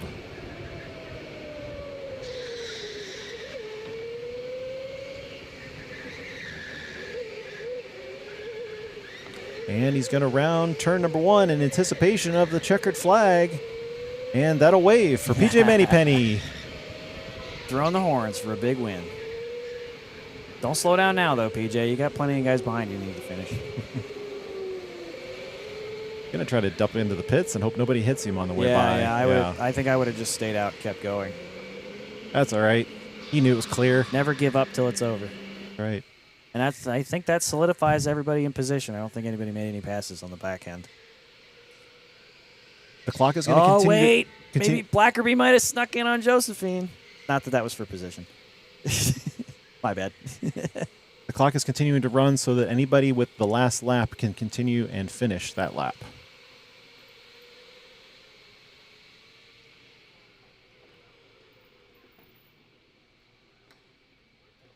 So congratulations to PJ. Moving up a couple spots. Yeah, not a bad performance from Aaron and Harrison either. Yeah. Being your first time coming to one of these, definitely not bad. Definitely a commendable start. Yeah, they were basically only passed by PJ because they dropped down one, and Mark Davis dropping one spot, but then Kyle Donahue moving up one. So those guys swapped between 4th and 5th. Cy Linderman starting in 7th, moving up to 6th, and Nathan Blackerby moving up all the way from 9th position up to 7th. So a couple spots gained. 2 spots there. Nathan. Well done, guys. Hopefully that gives everybody a good taste of the Endurance Series because a lot of these guys are new. And also anticipation of the big race coming up here September 12th. That's going to be a Friday night under the lights. We hope to have good weather conditions so that we can run both indoor and outdoor, and even sometimes in damp conditions. We'll still be running it. Well, you know what else you got going on? The Exhibition of Speed. There you go. Exhibition of Speed's coming up first Friday of September. So you got a format set in stone yet? Yeah, it's going to run very similar to the way it was last year. So you're going to have a taste of all the different types of karting that we do here. So you got standard with boost. You'll have reverse track, but we'll also be running an alternate configuration. So that configuration is we ran it one time for endurance, but that was it. So Exhibition of Speed is pretty much the exclusive for this particular track layout, which is a shortcut in the back. So we have geared this for between average and medium to average drivers. Let's put it that way. So we're trying to exclude the guys who are in championship battles or the top 3 of the GP series and just trying to have a good, fun Friday night driving some go-karts. And that's Exhibition of Speed. You can come out and you can try all these different formats, and you can do it in a competitive manner with all your friends. Go to k1speedcanton.com, click on the blog, and get signed up today because registration has a $10 discount up until September 1st. So make sure you're early to get that. Got to get that coupon. Have we figured out who we're excluding? Top 3 of the GP series. So the top 3 of the teen GP series and the top 3 of the adult GPs. What about endurance? They happen to be the same drivers. Fair enough. Yeah. Fair enough. Well, that might change. That might change tonight. Want to talk about points battles for the A-main? I mean, how much? How many numbers would you like to throw at our audience tonight? Who out there wants to do math? Raise your hand. Raise your hand in the chat. Oh, I just looked over and I saw the Josephine. Where did she finish? I forgot to look.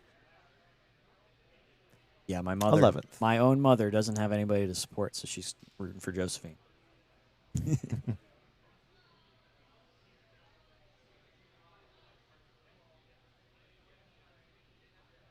Denny, who started in 14th, moved up a couple spots too. So. Cool.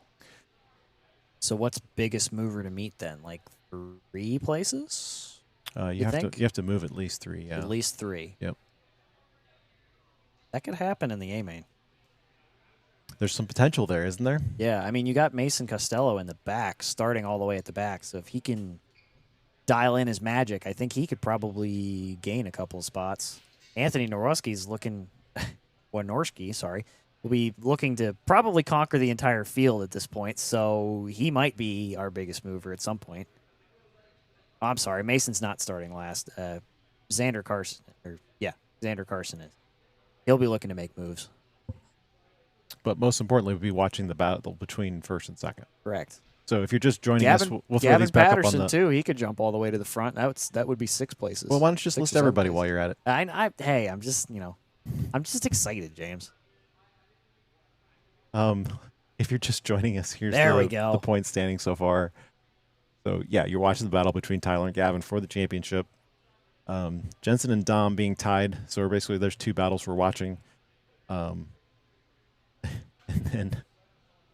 then Xander what are you and laughing Katie. at, James? What are you laughing at? Nothing. So and then Xander and Katie back there battling it out for 9th spot. So Xander's got a lot of work to do to catch Katie. K1SpeedCanton.com. Click on the leagues. That's where you can find point standings.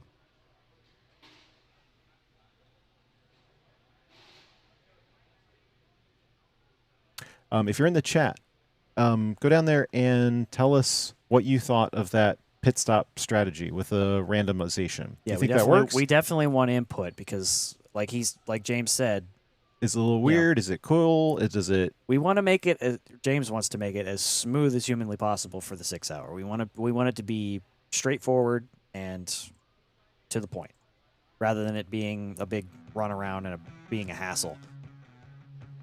So James is definitely looking for feedback. I don't know why I keep saying we. I don't have any stake in that. I won't even be there. Yeah, I don't know how to prevent the runaround with this particular setup because you got to have a place for the cars to come in, and then you got to have the 3 choices. Prevent the runaround. Well, that means so PJ parked at the very end of the row, and he's got to run all the way into the front. So the idea of a pit stop was so that you don't put somebody at disadvantage. Yeah. Maybe they can't run, or Yeah. maybe they're just slower getting in and out of a cart. That's not their fault. That's not an on-track performance metric that we're trying to measure. But we got to have a place to put the cars. So Zach says, I like it. Hoping to try it out at next week's endurance race and the 6 hours. Cool, Zach. Thanks. Yeah, hopefully we'll see you there. If you are planning on signing up for next week's endurance, make sure you do it early tomorrow. Usually the form resets around noon. We're going to try to make sure it gets done right around that time because the signups are probably going to go pretty quick. As you can tell, we sold out of these races pretty quick, and we even added a couple additional spots. There's a big wait list for this one. I I didn't even make it. That's why I'm up here. all those teams who are practicing for the 6 hours and getting their team practices in are using these races to practice. So, Well, yeah. again, K1SpeedCanton.com/ No, K1SpeedCanton.com, and then just click on the leagues button. That'd be the better option. Who are you guys rooting for in this A main? Come on, get in the chat. Let's go. Where's your money? Sports betting is legal in Ohio. Where are you at? Like, who are we betting on here? Come on. I want Anthony to win, personally. That's where my money's at. I don't think you're supposed to be rooting for people, David. Yeah, I know, but come on. That's a big come from behind. Like, that would be something to watch. I want the most exciting thing to happen. You know? Here's another thing that we're throwing around for the last round. Going back to standard direction, but adding in the Joker lap. Zach, are you still up on there on camera? Answer yes or no, Zach. Camera up and down if yes. I don't think he's there. Nope, I think he's gone. When Zach comes back to the camera, we'll tell you where the Joker lap is. Wait, we do have camera. Yeah. Show us where the Joker is. Right back there. All right, see that barrier there that has the 2 arrows on it? So that comes out. That's how we convert the track from indoor to outdoor. Little to your right, Zach. And so when... There we you don't go. have, right we there, don't- right there, right there. Yeah, Hang we on. don't have the scoreboard Hold it overlay right on. there. Hold it right there. So that comes out. That becomes the Joker lane. So at one point during the race, you circumvent the outdoor track completely, and you just run an indoor lap. And you can do it anytime during the race except for the first and the last lap. Okay. Now, we haven't done this with endurance because endurance is typically the more structured, more standardized. my thought process with potentially throwing that in at the very end of the season would be, this is it's a way to mix it up a little bit, and we have been the 7th round is traditionally a bonus round anyway. Yeah. So if you've competed in all 6 rounds and you do want to come to the 7th, that's great, but only your top 6 points are going to work or are going to count. So. We were talking about your top 2, Stevenson and somebody else who hasn't missed a race yet, and we were saying they could just blow off next week and not have to worry about it if they win tonight. But they would never do that. But they wouldn't do that. They're too addicted. No, because you don't want to risk it. No, you don't want to risk it. You don't. You really don't. You know, Tyler finished 3rd in the in the July race. So if you have a chance to finish 2nd or 1st, then that bumps you up 2 points standing. So. Yep. What you were saying about the Joker lane, James? We used to run that in the infamous Boost League. Yeah. That's where that whole thing culminated from. Right. And that's been long gone. It's really been taken over by this in the way we have Endurance now. We've implemented Boost into Endurance. You know, we're using the same pit stop strategies. Well, it's really come not necessarily right. No, Boost League was about trying all different types of configurations, correct, including cones, lap leader around the outside. all sorts of crazy stuff. There was a just outdoor track, you know. There was carts driving at each other at one point. Oh, sorry, nope, didn't happen. Just outdoor. So we put a timing line in the outdoor section so that we were just doing the outdoor section. That's a fast lap. And then also some wet track experiments. So yeah, Boost League is, you know, it's those ideas are not dead, and they're also not, you know, they've not been integrated anywhere. It was a test bed. Yeah, it really was. Not really an innovative thing, just a test bed. Hopefully everybody it's like Mythbusters. Hopefully everybody's picking carts. They're trying, looks like.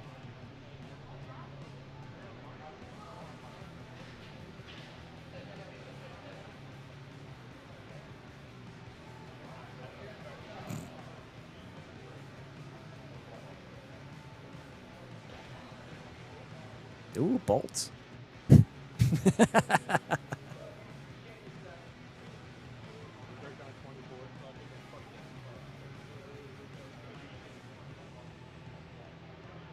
Get this lined up here.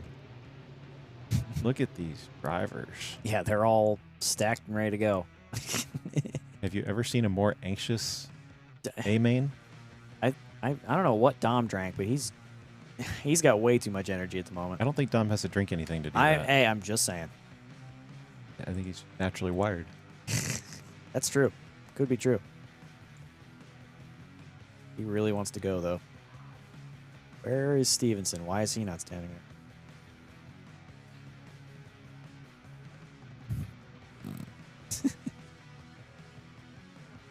Jeez.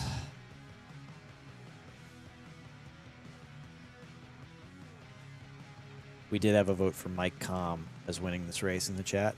It's the only one I've seen, though. Thank you for contributing, Zach.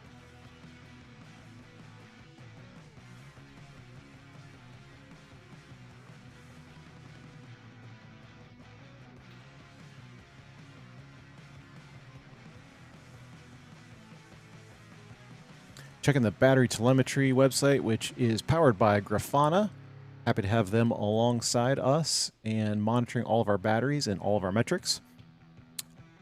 Right now, most of our cars sitting around 65% charge. So as long as everybody picks the cars that are in the 80 and above range, they can go ahead and pick them, and then we can get them in their cars, and we can keep this race moving. Yeah, buddy. Pit stops are not required for this race. Did you know that? What? I mean, they are. When did we get rid of that? I said that wrong. It is required per the rules, Oh, okay. but it's not a technical requirement. Yeah.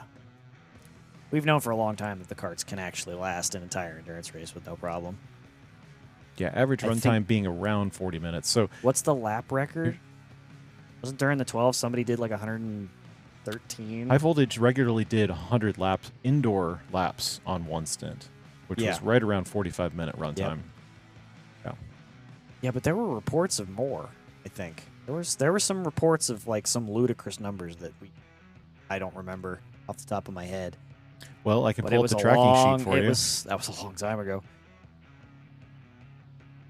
So Rachel Light the problem jumping into the is chat, looking for Dom to win. Thank you for participating, Rachel. I'm looking for more votes here. the highest legitimate pit stop number ran 133 laps, but those were with yellows. Holy cow! Yeah. Yeah, but with the yellows, yeah, that would prolong it a little bit. Well, Team 30 laps. Team Superfly here. Your Yeah. average stint was 95 laps. Yeah, it sounds about right. Yep. High Voltage's average stint time was 108. So Jeez. that's a stretch. In fact, if you watch the 12-hour race, you realize that as Nate Groh was pulling into the stop box, he killed one of the batteries. Yeah, I remember that vividly. That was the closest you can come to killing a battery and still getting away with it. Yeah. Otherwise, this whole it- endurance thing with electric karting is if you kill a battery on track, your race is almost over. The chances of recovery from a lost battery on track is very, very, very slim. James, I couldn't tell you. I couldn't tell you how that feels. I've had that happen multiple times during our 12-hour races. Good to have Rachel in the chat. She is pushing for... Yeah, she's looking for Dom. I actually just Dom. thanked her a minute ago. Thank you for contributing. Did you put her on there? No, I did not. And then Zach chimed in again looking for Mike Kahn to make a huge run at it. Like I said, thanks for contributing.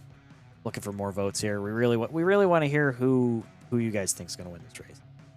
Could be anybody, really.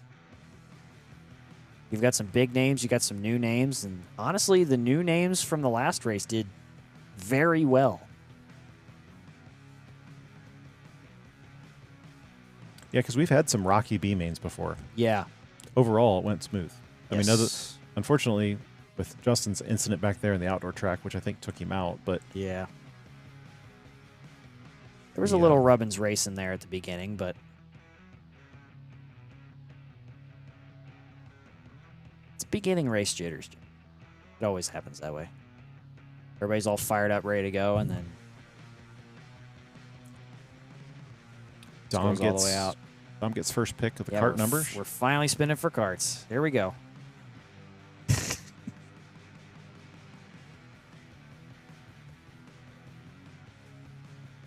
Oh, and we finally found Tyler Stevenson.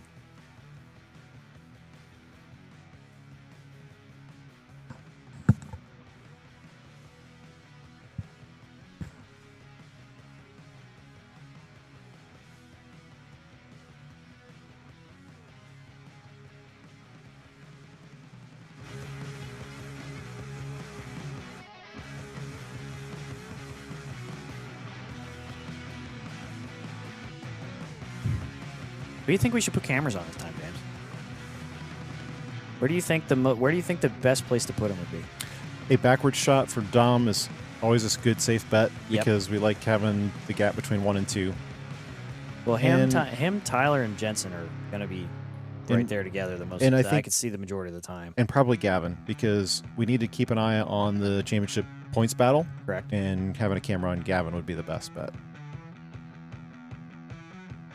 We'll have a third one here pretty soon. Yeah, I was going to ask if we had a third one going on. We finally got a technical solution figured out for a better Yeah. way for the cameras to not be lagged and jittery all the time, and it's just a way more expensive. I think I'd put the Solution. third one on Anthony, looking at the list. We don't 'Cause have a third one. I'm saying if we did. All right, you hypothetically, Anthony, if Yeah, we had a camera, hypothetically. Sorry, Anthony. you would have one tonight. No, I was going to say, after all the traffic control we did at VIR, and Anthony was a part of that, like, he's well in depth with dealing with traffic at this point. There was so much traffic on that race. Yeah, dude. There was. At one point, I said, I'm tired of stopping or passing Yeah, people. same here. Like there were times where I'm like, James, can I come in and burn a pit stop? I'm tired of racing these people. Problem is, you go back out. There we and they'd be go. right There we go. We finally got some votes in the chat. A couple more for Mike Kahn. Mike Kahn for the biggest mover. Okay. Aaron jumping in from the last race to tell us Mike Kahn's going to win this. I mean, Mike Kahn's only got one way to go, so. Nate Dogg also going for him. Eric Van Horn looking for Dom to win. So is Wyatt Van Horn. And then Zach Harmon bringing up the rear that just wants everybody to have fun. That's cool. Hey, if you're having a good time, like, can't be mad about it. Zach Harmon, the leader of Team TBD. Because they never have a name until like the day before.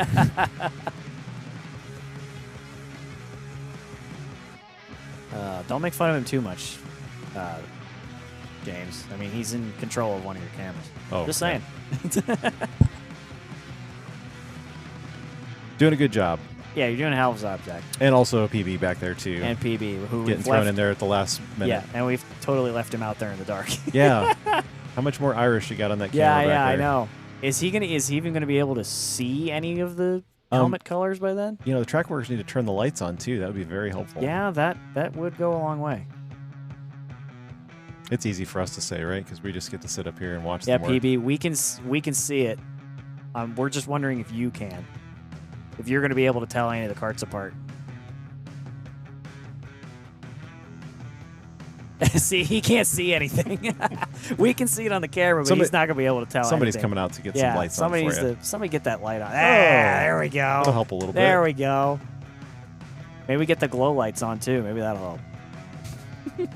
No, Wouldn't count on those. I'm kidding.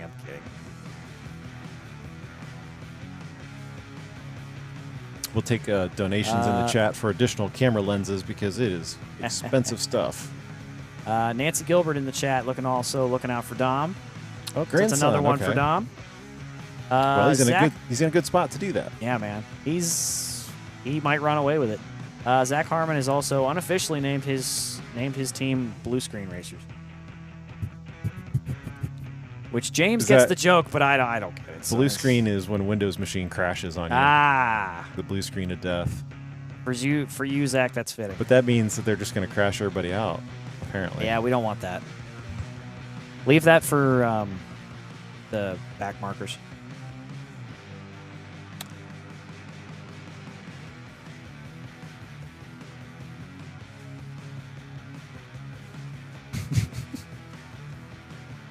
You tell him, James.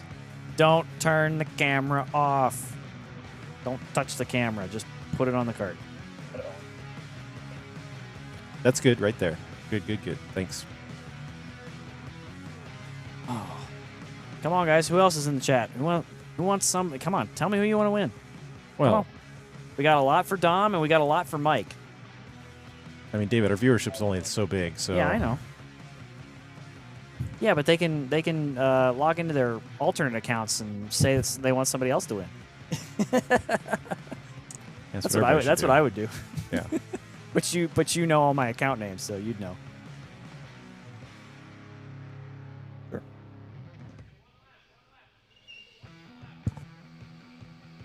Give us just a minute here to get this squared away.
Tyler Stevenson coming in hot. Oh, yeah, Dom's going to go around the corner here for position 14.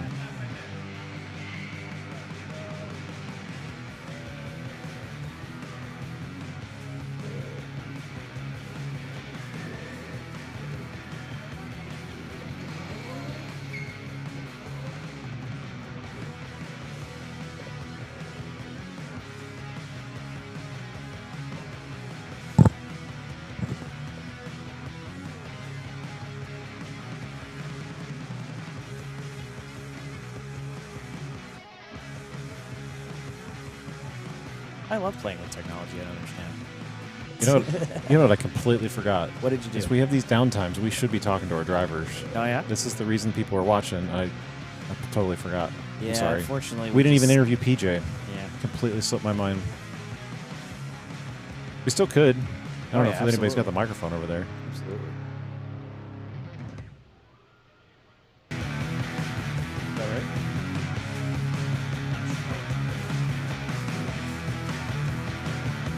Oh. Yeah. Gotcha. All good, all good.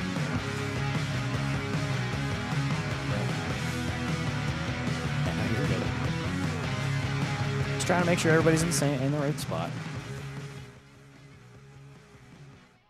So you're joining us for round number 6 of the Endurance Karting Championship. If you just found the live stream, welcome. Thanks from K1 Speed Canton. This is round 6 of 7. Before we head into our Twilight race, which is going to be happening September 12th. We got 14 people in the A main tonight. This was your faster group. We just finished with the B main. You can rewind, watch that. But otherwise, we're going to be standing by. We're going to be watching for Dom DeAngelo, who's going to lead the field tonight, and Tyler Stevenson hot on his tail. Advising the drivers that the visors are to be down. Yellow flag is out. Here we go. Should be any And we'll second. be ready for the time to start. 30 minutes on the clock.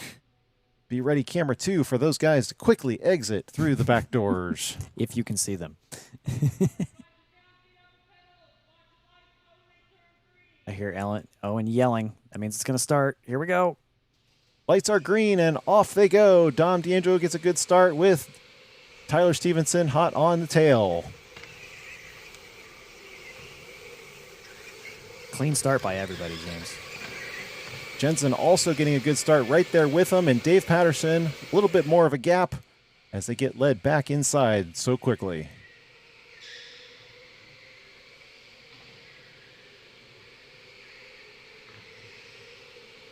All those racers with cold tires and fresh 15 boosts loaded onto the cars.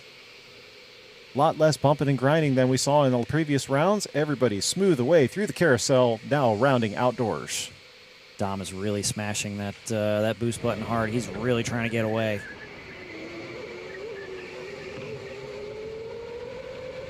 Not going to gain any ground there, though. Tyler Stevenson tracking him down. Got a cleaner exit out of the S turns outside. Coming in hot. A little bit of tap of the brake from the number 25. Now, tighter on the brakes, into controlled. Turn number 2, middle of the track before you exit turn number 1. Yeah, Dom had a cleaner getaway on that one. Jensen setting the faster lap on that. All over the back of Tyler Stevenson, who's trying to hold on. He really is trying to hold on. I think he's trying to preserve his boosts while also trying to hold Jensen off. He's only using it. He's using it sparingly to try and keep Dom within striking distance.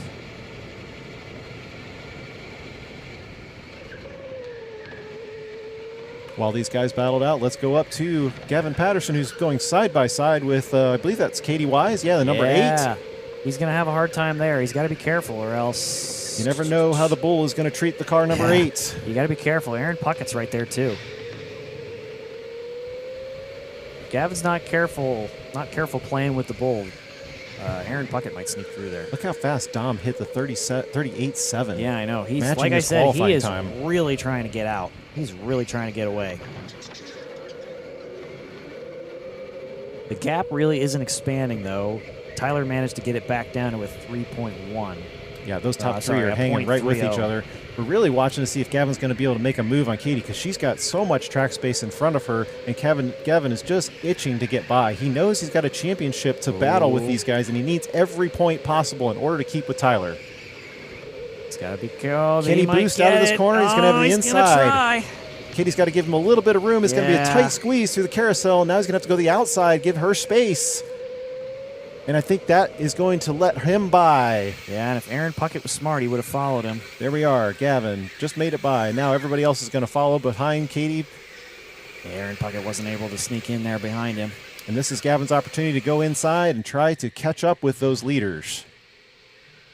He's got to catch his dad first. Gavin, that's the difficult thing about turn 4. Gavin is a previous race winner in the Endurance Series this year. And he desperately wants to catch up with those front of the pack guys.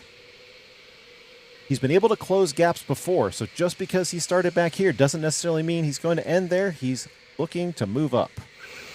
He's coming outside. Let me see if I can try and find Aaron and Katie just then. Keep the car under control on the high speed.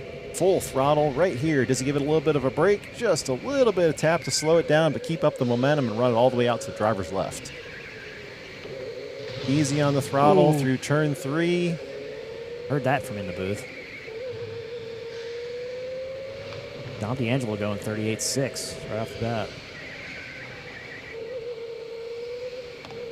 Watching the time of Gavin with a 38.9 compared to the guys in front of him. Alex Eckelberry holding 5th. He's about a half a second slower than Gavin right now, so we'd expect that that'd be tightening up here in a little bit.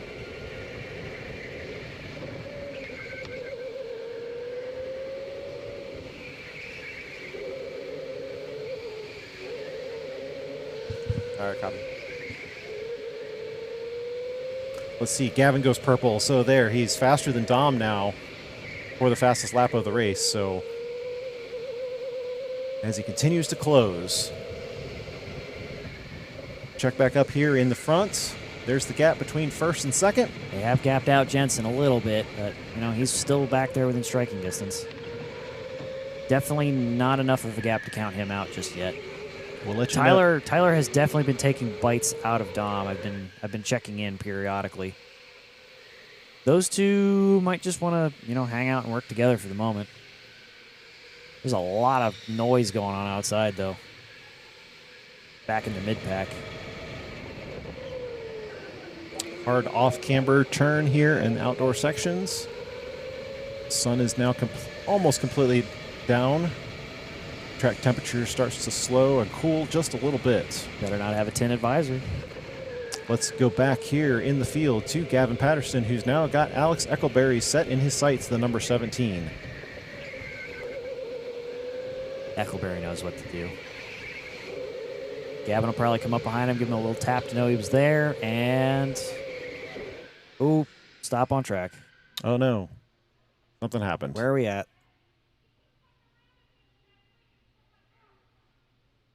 It's always Katie, isn't it?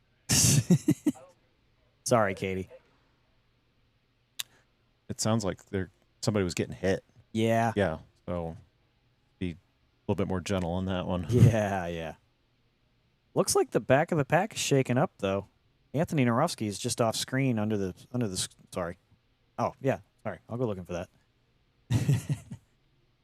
Look at that. Yeah, Anthony has definitely moved up. He's right behind Aaron Puckett now, so that's a lot of spaces he just made up. Well, he started 12th. He's Yep. in 11th. Yep. That's one spot. Oh, all right. I didn't know. No, Aaron Puckett. Oh, maybe Is that right? Maybe. Yeah, because Mason, he hasn't gone across the timing line. I Then could have sworn I just saw Mason too. Mason might be right here. You guys can't see, but when I tell James, oh yeah, he might be right here, I'm actually pointing at the screen like a toddler.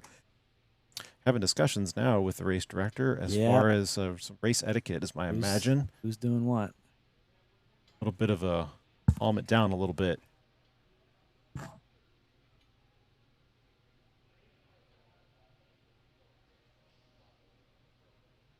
see see what I can see from outside. I can hear they're going to do a cart swap just to be safe. Stopped.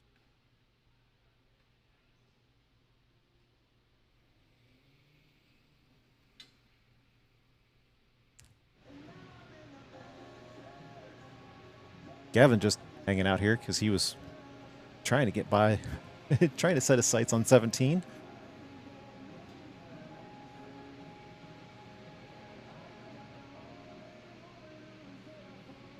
I need to cut that audio though because they won't like that.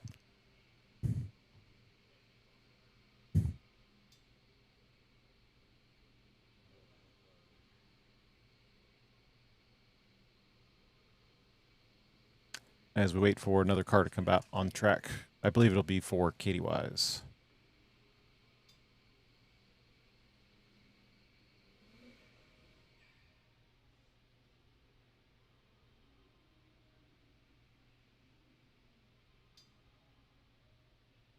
You got a replay for us All right, then? I think I got something. At least I can try and explain it. All right, so go ahead. Okay, so we were inside watching Gavin and Alex. Eckleberry. Yep. Okay. They're just entering the building. So coming around right now, I believe that's Katie Wise in the bottom right of your screen, followed by Aaron Puckett, followed by possibly Adam Allwright. Gray helmet, blue screen. They disappear inside the building. Actually, that might be Mason. Right? Just play it at normal sorry. speed. Yeah. Well, then they go inside the building. It's really hard to see. Oh, especially since James, can you move the scoreboard? Do it slow. Yeah, I know, but can you move the scoreboard? Okay. Slow forward. That's fast. Okay. Nope, that's fast. Dang it. Sorry, I'm still trying to. Hey, I'm still trying to figure this out. You can use arrow keys to All right, play to reverse drive it. and stop. Okay. Inside the building is where they're all. Oh, it actually shows the pointer on the screen. That's cool. Hey, I'm learning new things. Learning new things. Yeah. So okay. Welcome so, to Tutorials with David Yeah, Pons. yeah. All right. So Katie, Aaron, and David, I believe, are all entering the building right now. It's on regular speed. Dang it. Sorry. I'm trying.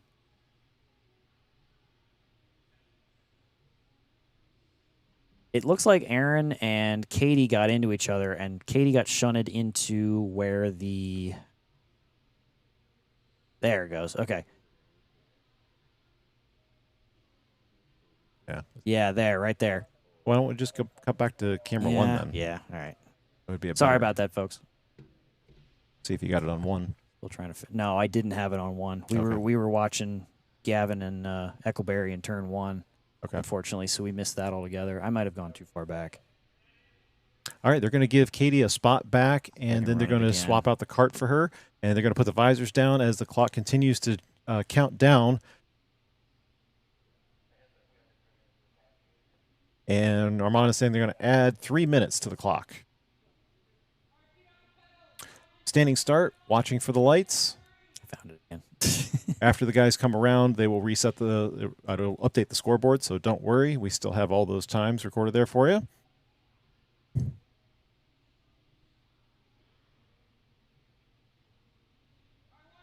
That's going to be a hard start with all them packed together like that. It will be. That's why we're going to follow them. Come on, go. A little bit of a late start from Anthony, but... Oh, they... Puckett stalled it.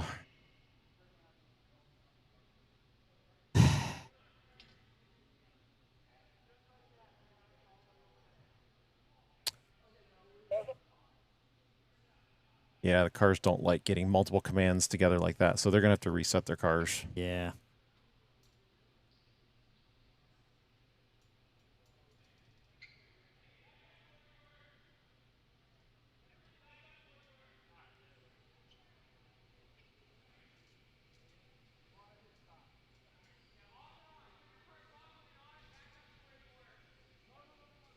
Wait, why is Gavin going backwards? Wait. Oh, and what are they doing?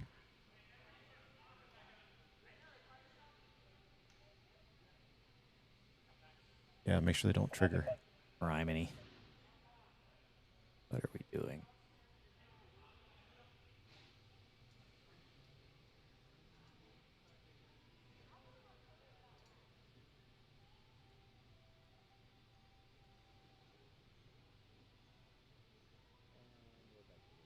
You still playing with that replay over there?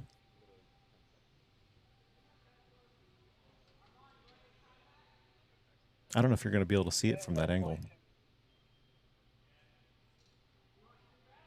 You kind of see it looking in through the door of where I'm pretty sure Aaron and Katie just got next to each other, and Katie managed to smack the wall right where the jersey, or not the jersey, the Joker barrier is, and that stopped her dead. Could have been. I think that's what happened. Could be. That's why that would explain why she's back there. All right, let's start. That would explain why the entire field passed her on that.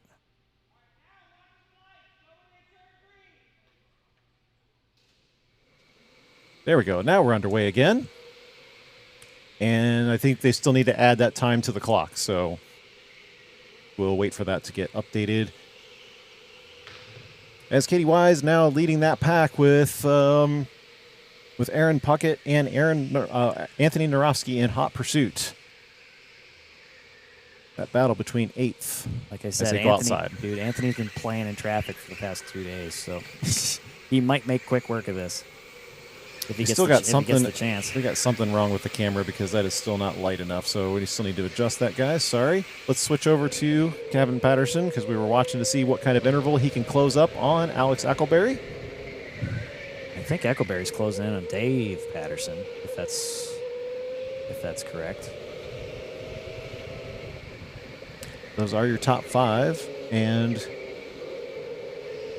numerous drivers in the points championships for the top spots.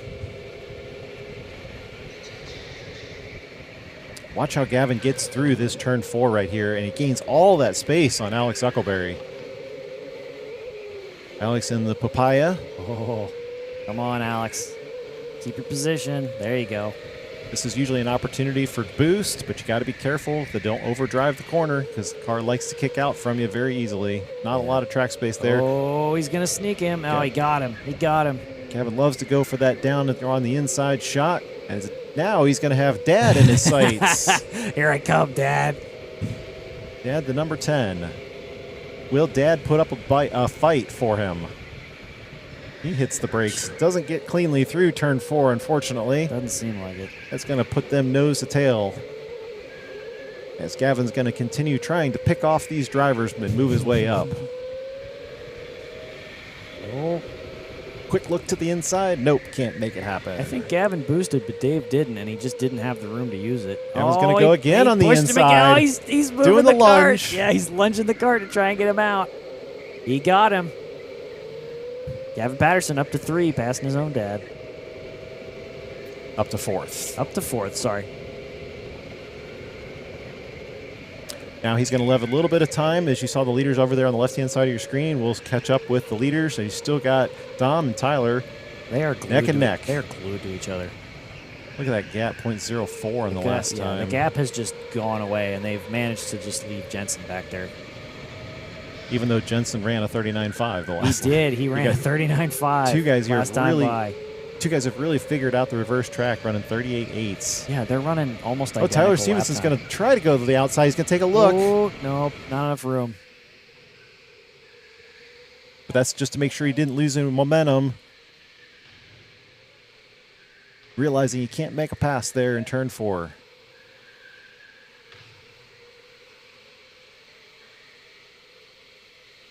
Oh, Dom got a good run out of there. Aaron Puckett's in the pits. I think he got tired of, he might have gotten tired of playing with Katie.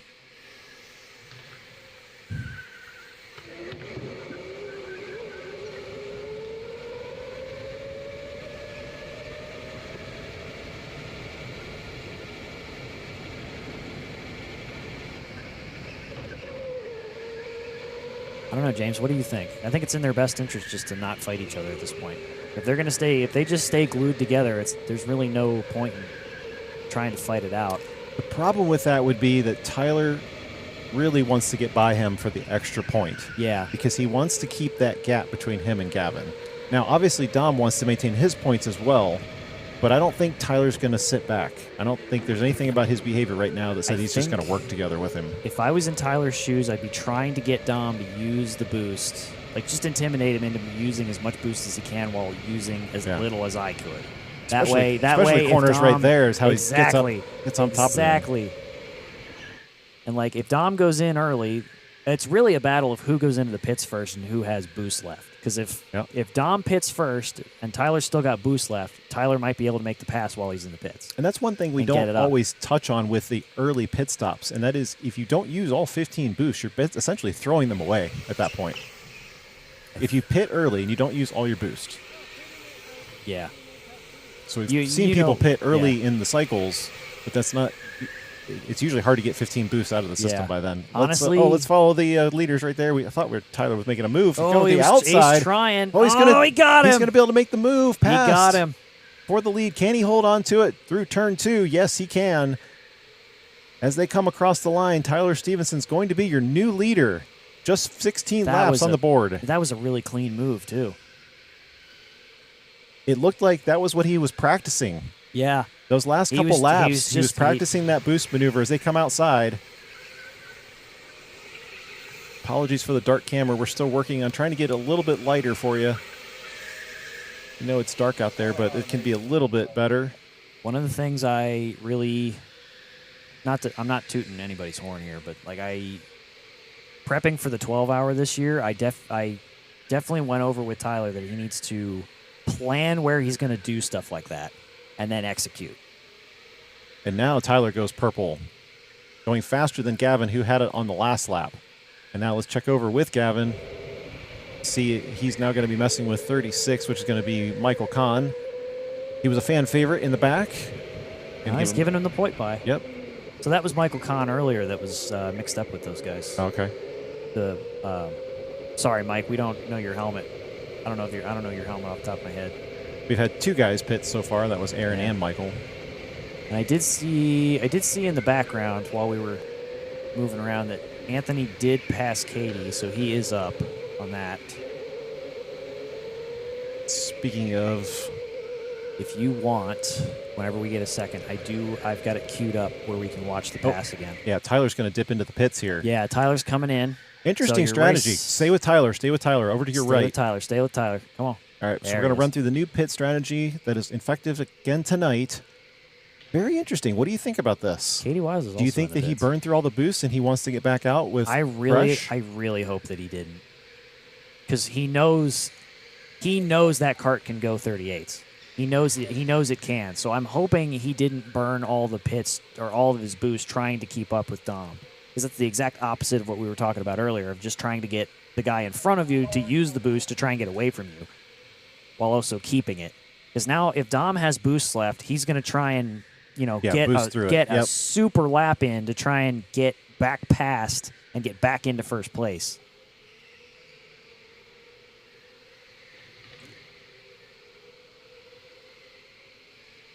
And that's really the nature of the beast with pit stops. That's going to launch Katie out.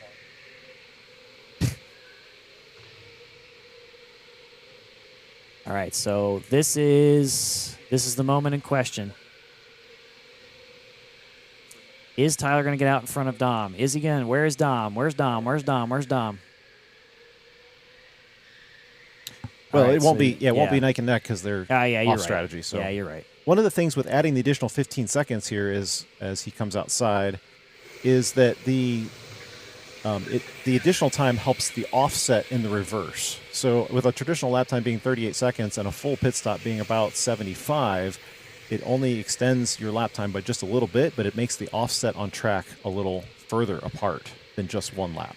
So really the way to put it is Dom being still on track and trying to use boost is just extending a gap that he's going to use to get in and out of the pits. Yeah, it does allow the more time he has between him and Tyler is the deciding factor there. It allows them more, yeah. Yeah, so whenever Dom pits, that'll be interesting to see where he ends up. So now that Tyler has dipped off into the pits, we've got Jensen, who's in second. We'll get to get a good camera angle of him in the 32 machine bearing down on the number 31. He definitely wasn't using his boosts because when he was gapped out from the two of them by a lot. So either Dom really slowed down or Jensen has kicked it into high gear to try and get past him. Oh, And he's gonna look on the inside. inside. He looked for it. Nope, but Dom's going to be able to defend that one. Dom slammed the door on sorry. him. Whoa, okay. Oh, Dom's going to in the dip off. pits. Okay. All right, so that'll be something to watch here. As Xander's going to be right in front of him. Yep, Xander's in there too. About a 4-second offset between those guys entering the pits. So that's a good enough separation so that Dom doesn't potentially get held up with Xander. But you also have to remember, when you pit with somebody, you do run that potential risk of them getting a mistake or held up. Dom's like, come on, give me the cart, come on. Dom's allowed to get out of the car. He doesn't have Hurry to do up, it from come on. inside.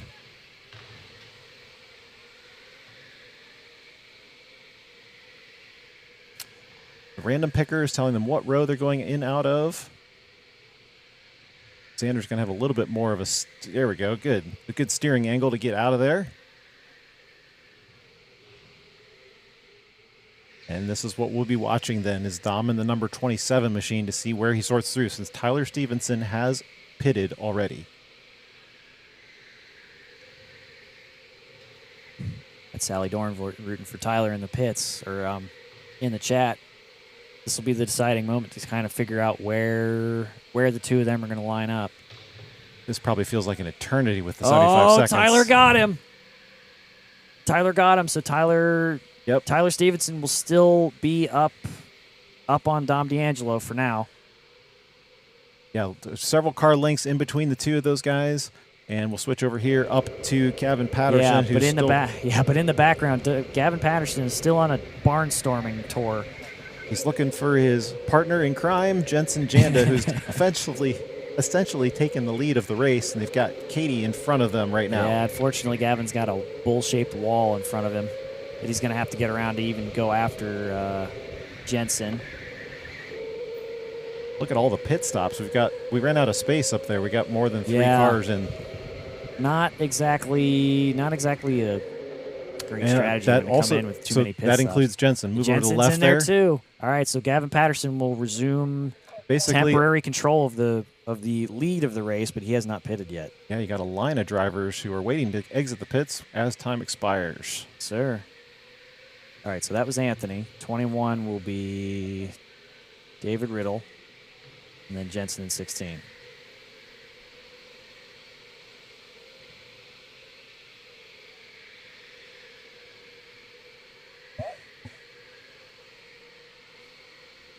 All right, so Jensen will fall. Jensen has actually jumped out in front of Dom, so that will effectively get Jensen second place after everyone is pitted, except Dom has pulled off the switchback. So Dom will take, so right now it's Stevenson, D'Angelo, and then Janda, sorry. Yep.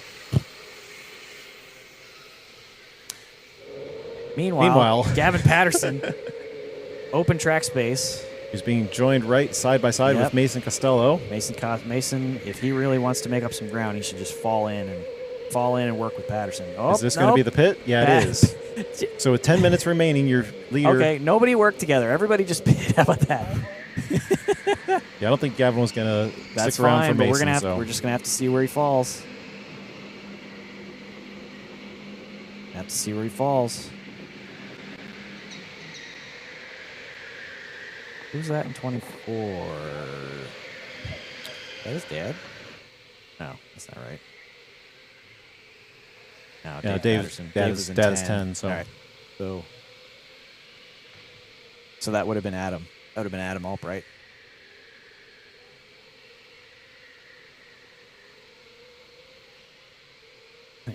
Got Zoe Wise in the chat and going, go Bull. Go Katie. Let's go. We'll check up here in Dom D'Angelo, who's...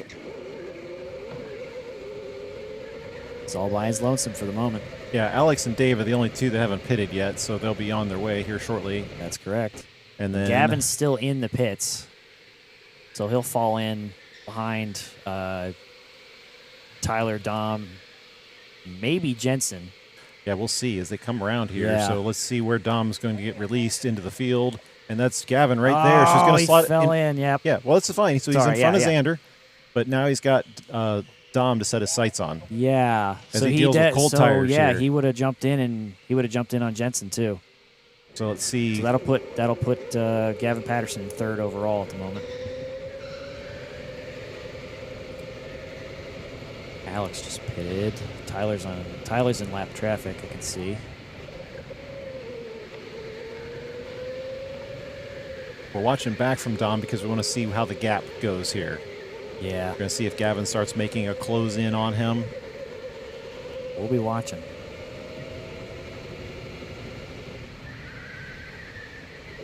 It's not much, James. Again, What it Gavin looks like. Gavin's starting in 7th position tonight. It's already come up to third.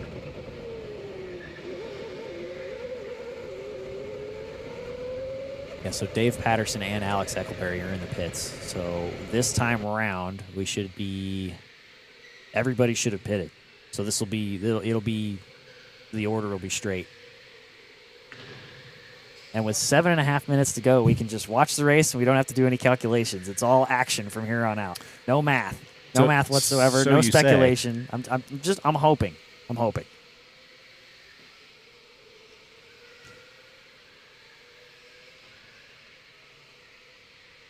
Watching the leaderboard and watching the times, Jensen seems to be falling like a stone. Alex Eckelberry moved up into 5th place behind Gavin Patterson. We see Adam Albright there in the number 18, but he's in between these two positions right now of Dom and Gavin. Yeah. Like I said, once we get Dave Patterson further down the leaderboard, we'll have all of the gaps. There's almost a 6-second gap between Tyler and Dom.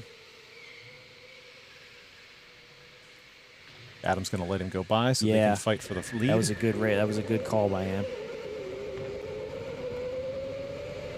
Gavin and Dom be a 4-second gap. Radio Trying to keep communications him- are encouraged and allowed in this sport.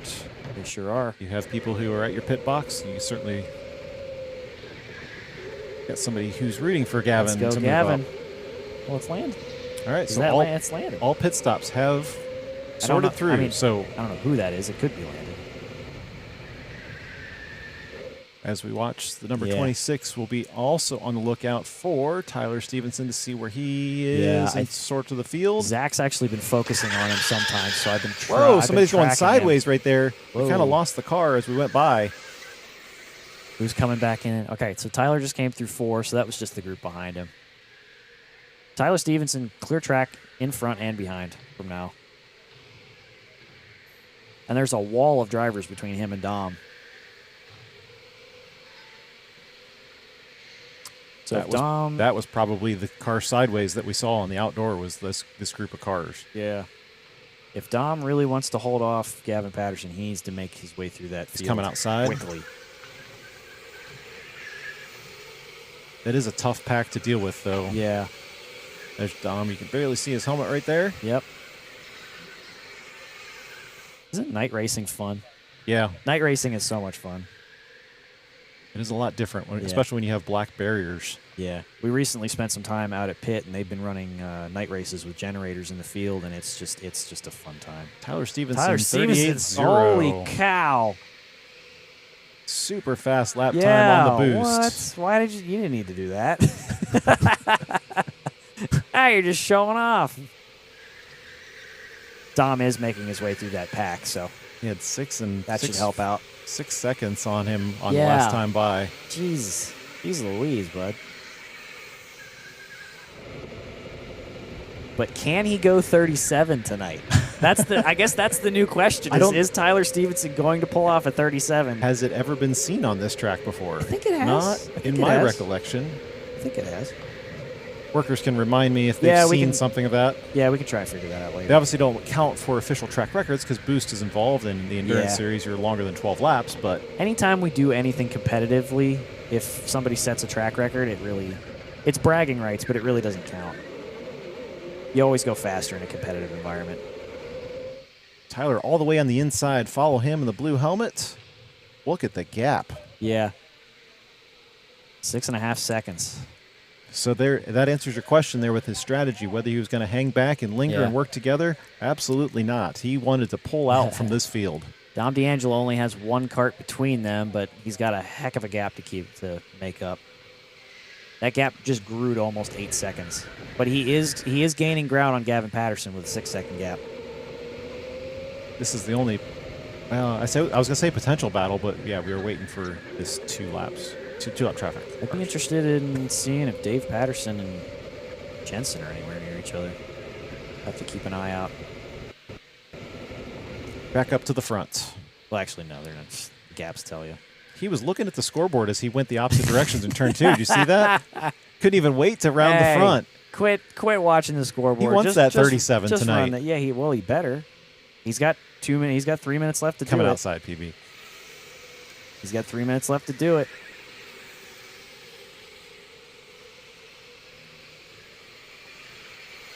Oh, that's getting close. Sorry, I'm looking at a different. I'm looking at. I keep just catching glimpses of Dom and. Hey, Zach. Tyler. All right.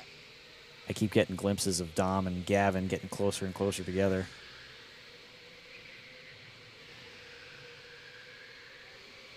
Now, prior to this race, I was looking at the average finishing position between Gavin and Tyler. So Gavin was a 2.2 was an average finishing, and Tyler was a 2.4. I think he's going to correct that tonight. He's going to bridge that gap. Yeah, he will.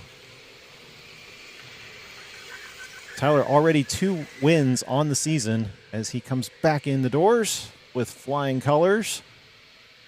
Just under 2 minutes remaining. Tyler started the season with a 4th place. Then he did 2 wins. Then he got a 3rd. Now, if I'm not mistaken, James, overall Dom and somebody were tied for 3rd. Is that right? It's And Jensen. Yeah. Okay. So it's between Gavin and Tyler. So Gavin will really be looking to try and get Dom within the end of this race. Yeah, I'm checking. Try and keep it close. Checking with the gap here with Dom and Gavin, and it's not closing. So we're just going to stick with the leader here. He only made a little bit of mistake there, but yeah, you saw the hand movement. yeah, didn't you? thankfully he's got a lot of buffer to deal with. We haven't been live streaming the GP series, but Tyler was a little upset with the results of the last one. This is trying to make up for that. I think that was a white flag, James. It was. Last time by. Coming outside one more time, Tyler Stevenson in the blue helmet, the blue man, trying to put a stake on his #1 position in the Endurance Championship Series. If I'm doing the math here right, James, in my head, after tonight, the point standings would stay with Tyler in the lead, gaining 1 extra. Gavin would probably stay where he's at, and Dom would officially move into 3rd place overall, ending tonight. And with less than 30 seconds to go, checkered flag comes out. Man himself, Tyler Stevenson, wins round number 6. And he will immediately dip into the Watch pits. Anthony turn 3. What was Anthony doing? Oh, Anthony right on the back of Gavin for the finish here. that's not for position, though. Oh, no, it is for position. Yes, definitely is. Oh, cutting it close. Come on. Oh, he's going to get him. No, oh, not alongside. Not so clean. Yep. Oh, bummer. Anthony will keep giving him that position. So Good fight, Anthony. Good fight. Down to the wire, too. Dang. So Gavin Patterson, who we were following most of the race, started 7th, and he moved up to 3rd.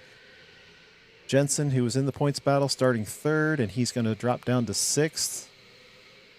Anthony Narofsky, you were asking whether he was going to be a big mover in the race, starting 12th. Yeah, he moved up and he 12 to 7. absolutely did, up to 7th spot. I think Michael Kahn moved up 2. Xander moved up 2. Yeah, for those of you who are following Michael Kahn, Yeah. good result for him. Absolutely. Gavin Patterson was definitely the biggest mover, though. If I'm not mistaken. No, I think it was Anthony. No, it wasn't. It might have been. Yeah, I guess it was Anthony. Yeah, Gavin moved 5 spots. Gavin moved from 7 to 3rd. Versus Anthony, who moved up from 12th to 7th. Somebody in the chat do me some math here. Stick around for just a minute. We're going to get Tyler Stevenson on. There's 2 Landons in the chat, and I'm assuming they're the same person. But I guess Gavin was mouthing off earlier, and he did not win, so. He's already out of the cart and got the headset on. Tyler he's Stevenson. ready to, he's looking at us like, I'm going to tell you. He's ready for the interview this time. I'm going to tell you what's up. Check focus. Now, see, that's there good for us. sportsmanship. You gotta go down and shake hands with everybody, dude. Bake hands and kiss babies. Well, I mean, there are little kids present. I guess he could go that route. Tyler, you want to stick here with us? You want to talk to us? What's up? Hey. What's up, Tyler? How are you guys? David thought that you were just going to stay with Dom and just and work together, I think were the terms he used. I said, no, absolutely not. No. So give us your take on the race today. How'd it go? It went good. Couldn't ask for anything better. I had pretty good pace in the first kart. I luckily got by Dom, wasted all my boost on that. Then I pit. Felt really good in that kart. Saw Dom pit again, and saw Dom pit, and then I used some of my boost, try and get ahead, and then I saw I had a decent gap, so I kind of just started trying to get. We were up decent here in the outcomes. up here in the booth. We were theorizing your boost strategy, and when you came in first, you made the pass, and we have that on replay if James wants to run it. But we, yeah, Good. okay, go. I got it. I'm ready. I am ready this time. This is your pass No, for. you're not ready. I'm not ready. No. What do you mean? It's not right up there. All right, whatever. Yeah, you made that pass in turn 4. It was super clean. And we were wondering after you did that and pit first if you had used up all your boosts. Yeah, That's really what we were hoping. And we were talking about if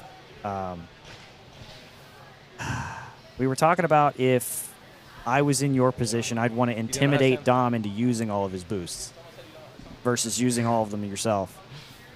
But you pulled off the strategy. You went back out with a fresh cart and you gapped him. Yep, that was a plan. Luckily, it worked. Sorry, James. I guess I was not ready. It's all We're right. playing it right now, Tyler. It's on screen in all of it in all of its glory. You forced him to the inside Yeah, of turn 4, which you is the forced most him the inside, difficult. and he hip checked it. He hip checked the side of the cart into the wall and slowed him down just enough for you to scoot by. Very clean on your part. Very clean turn.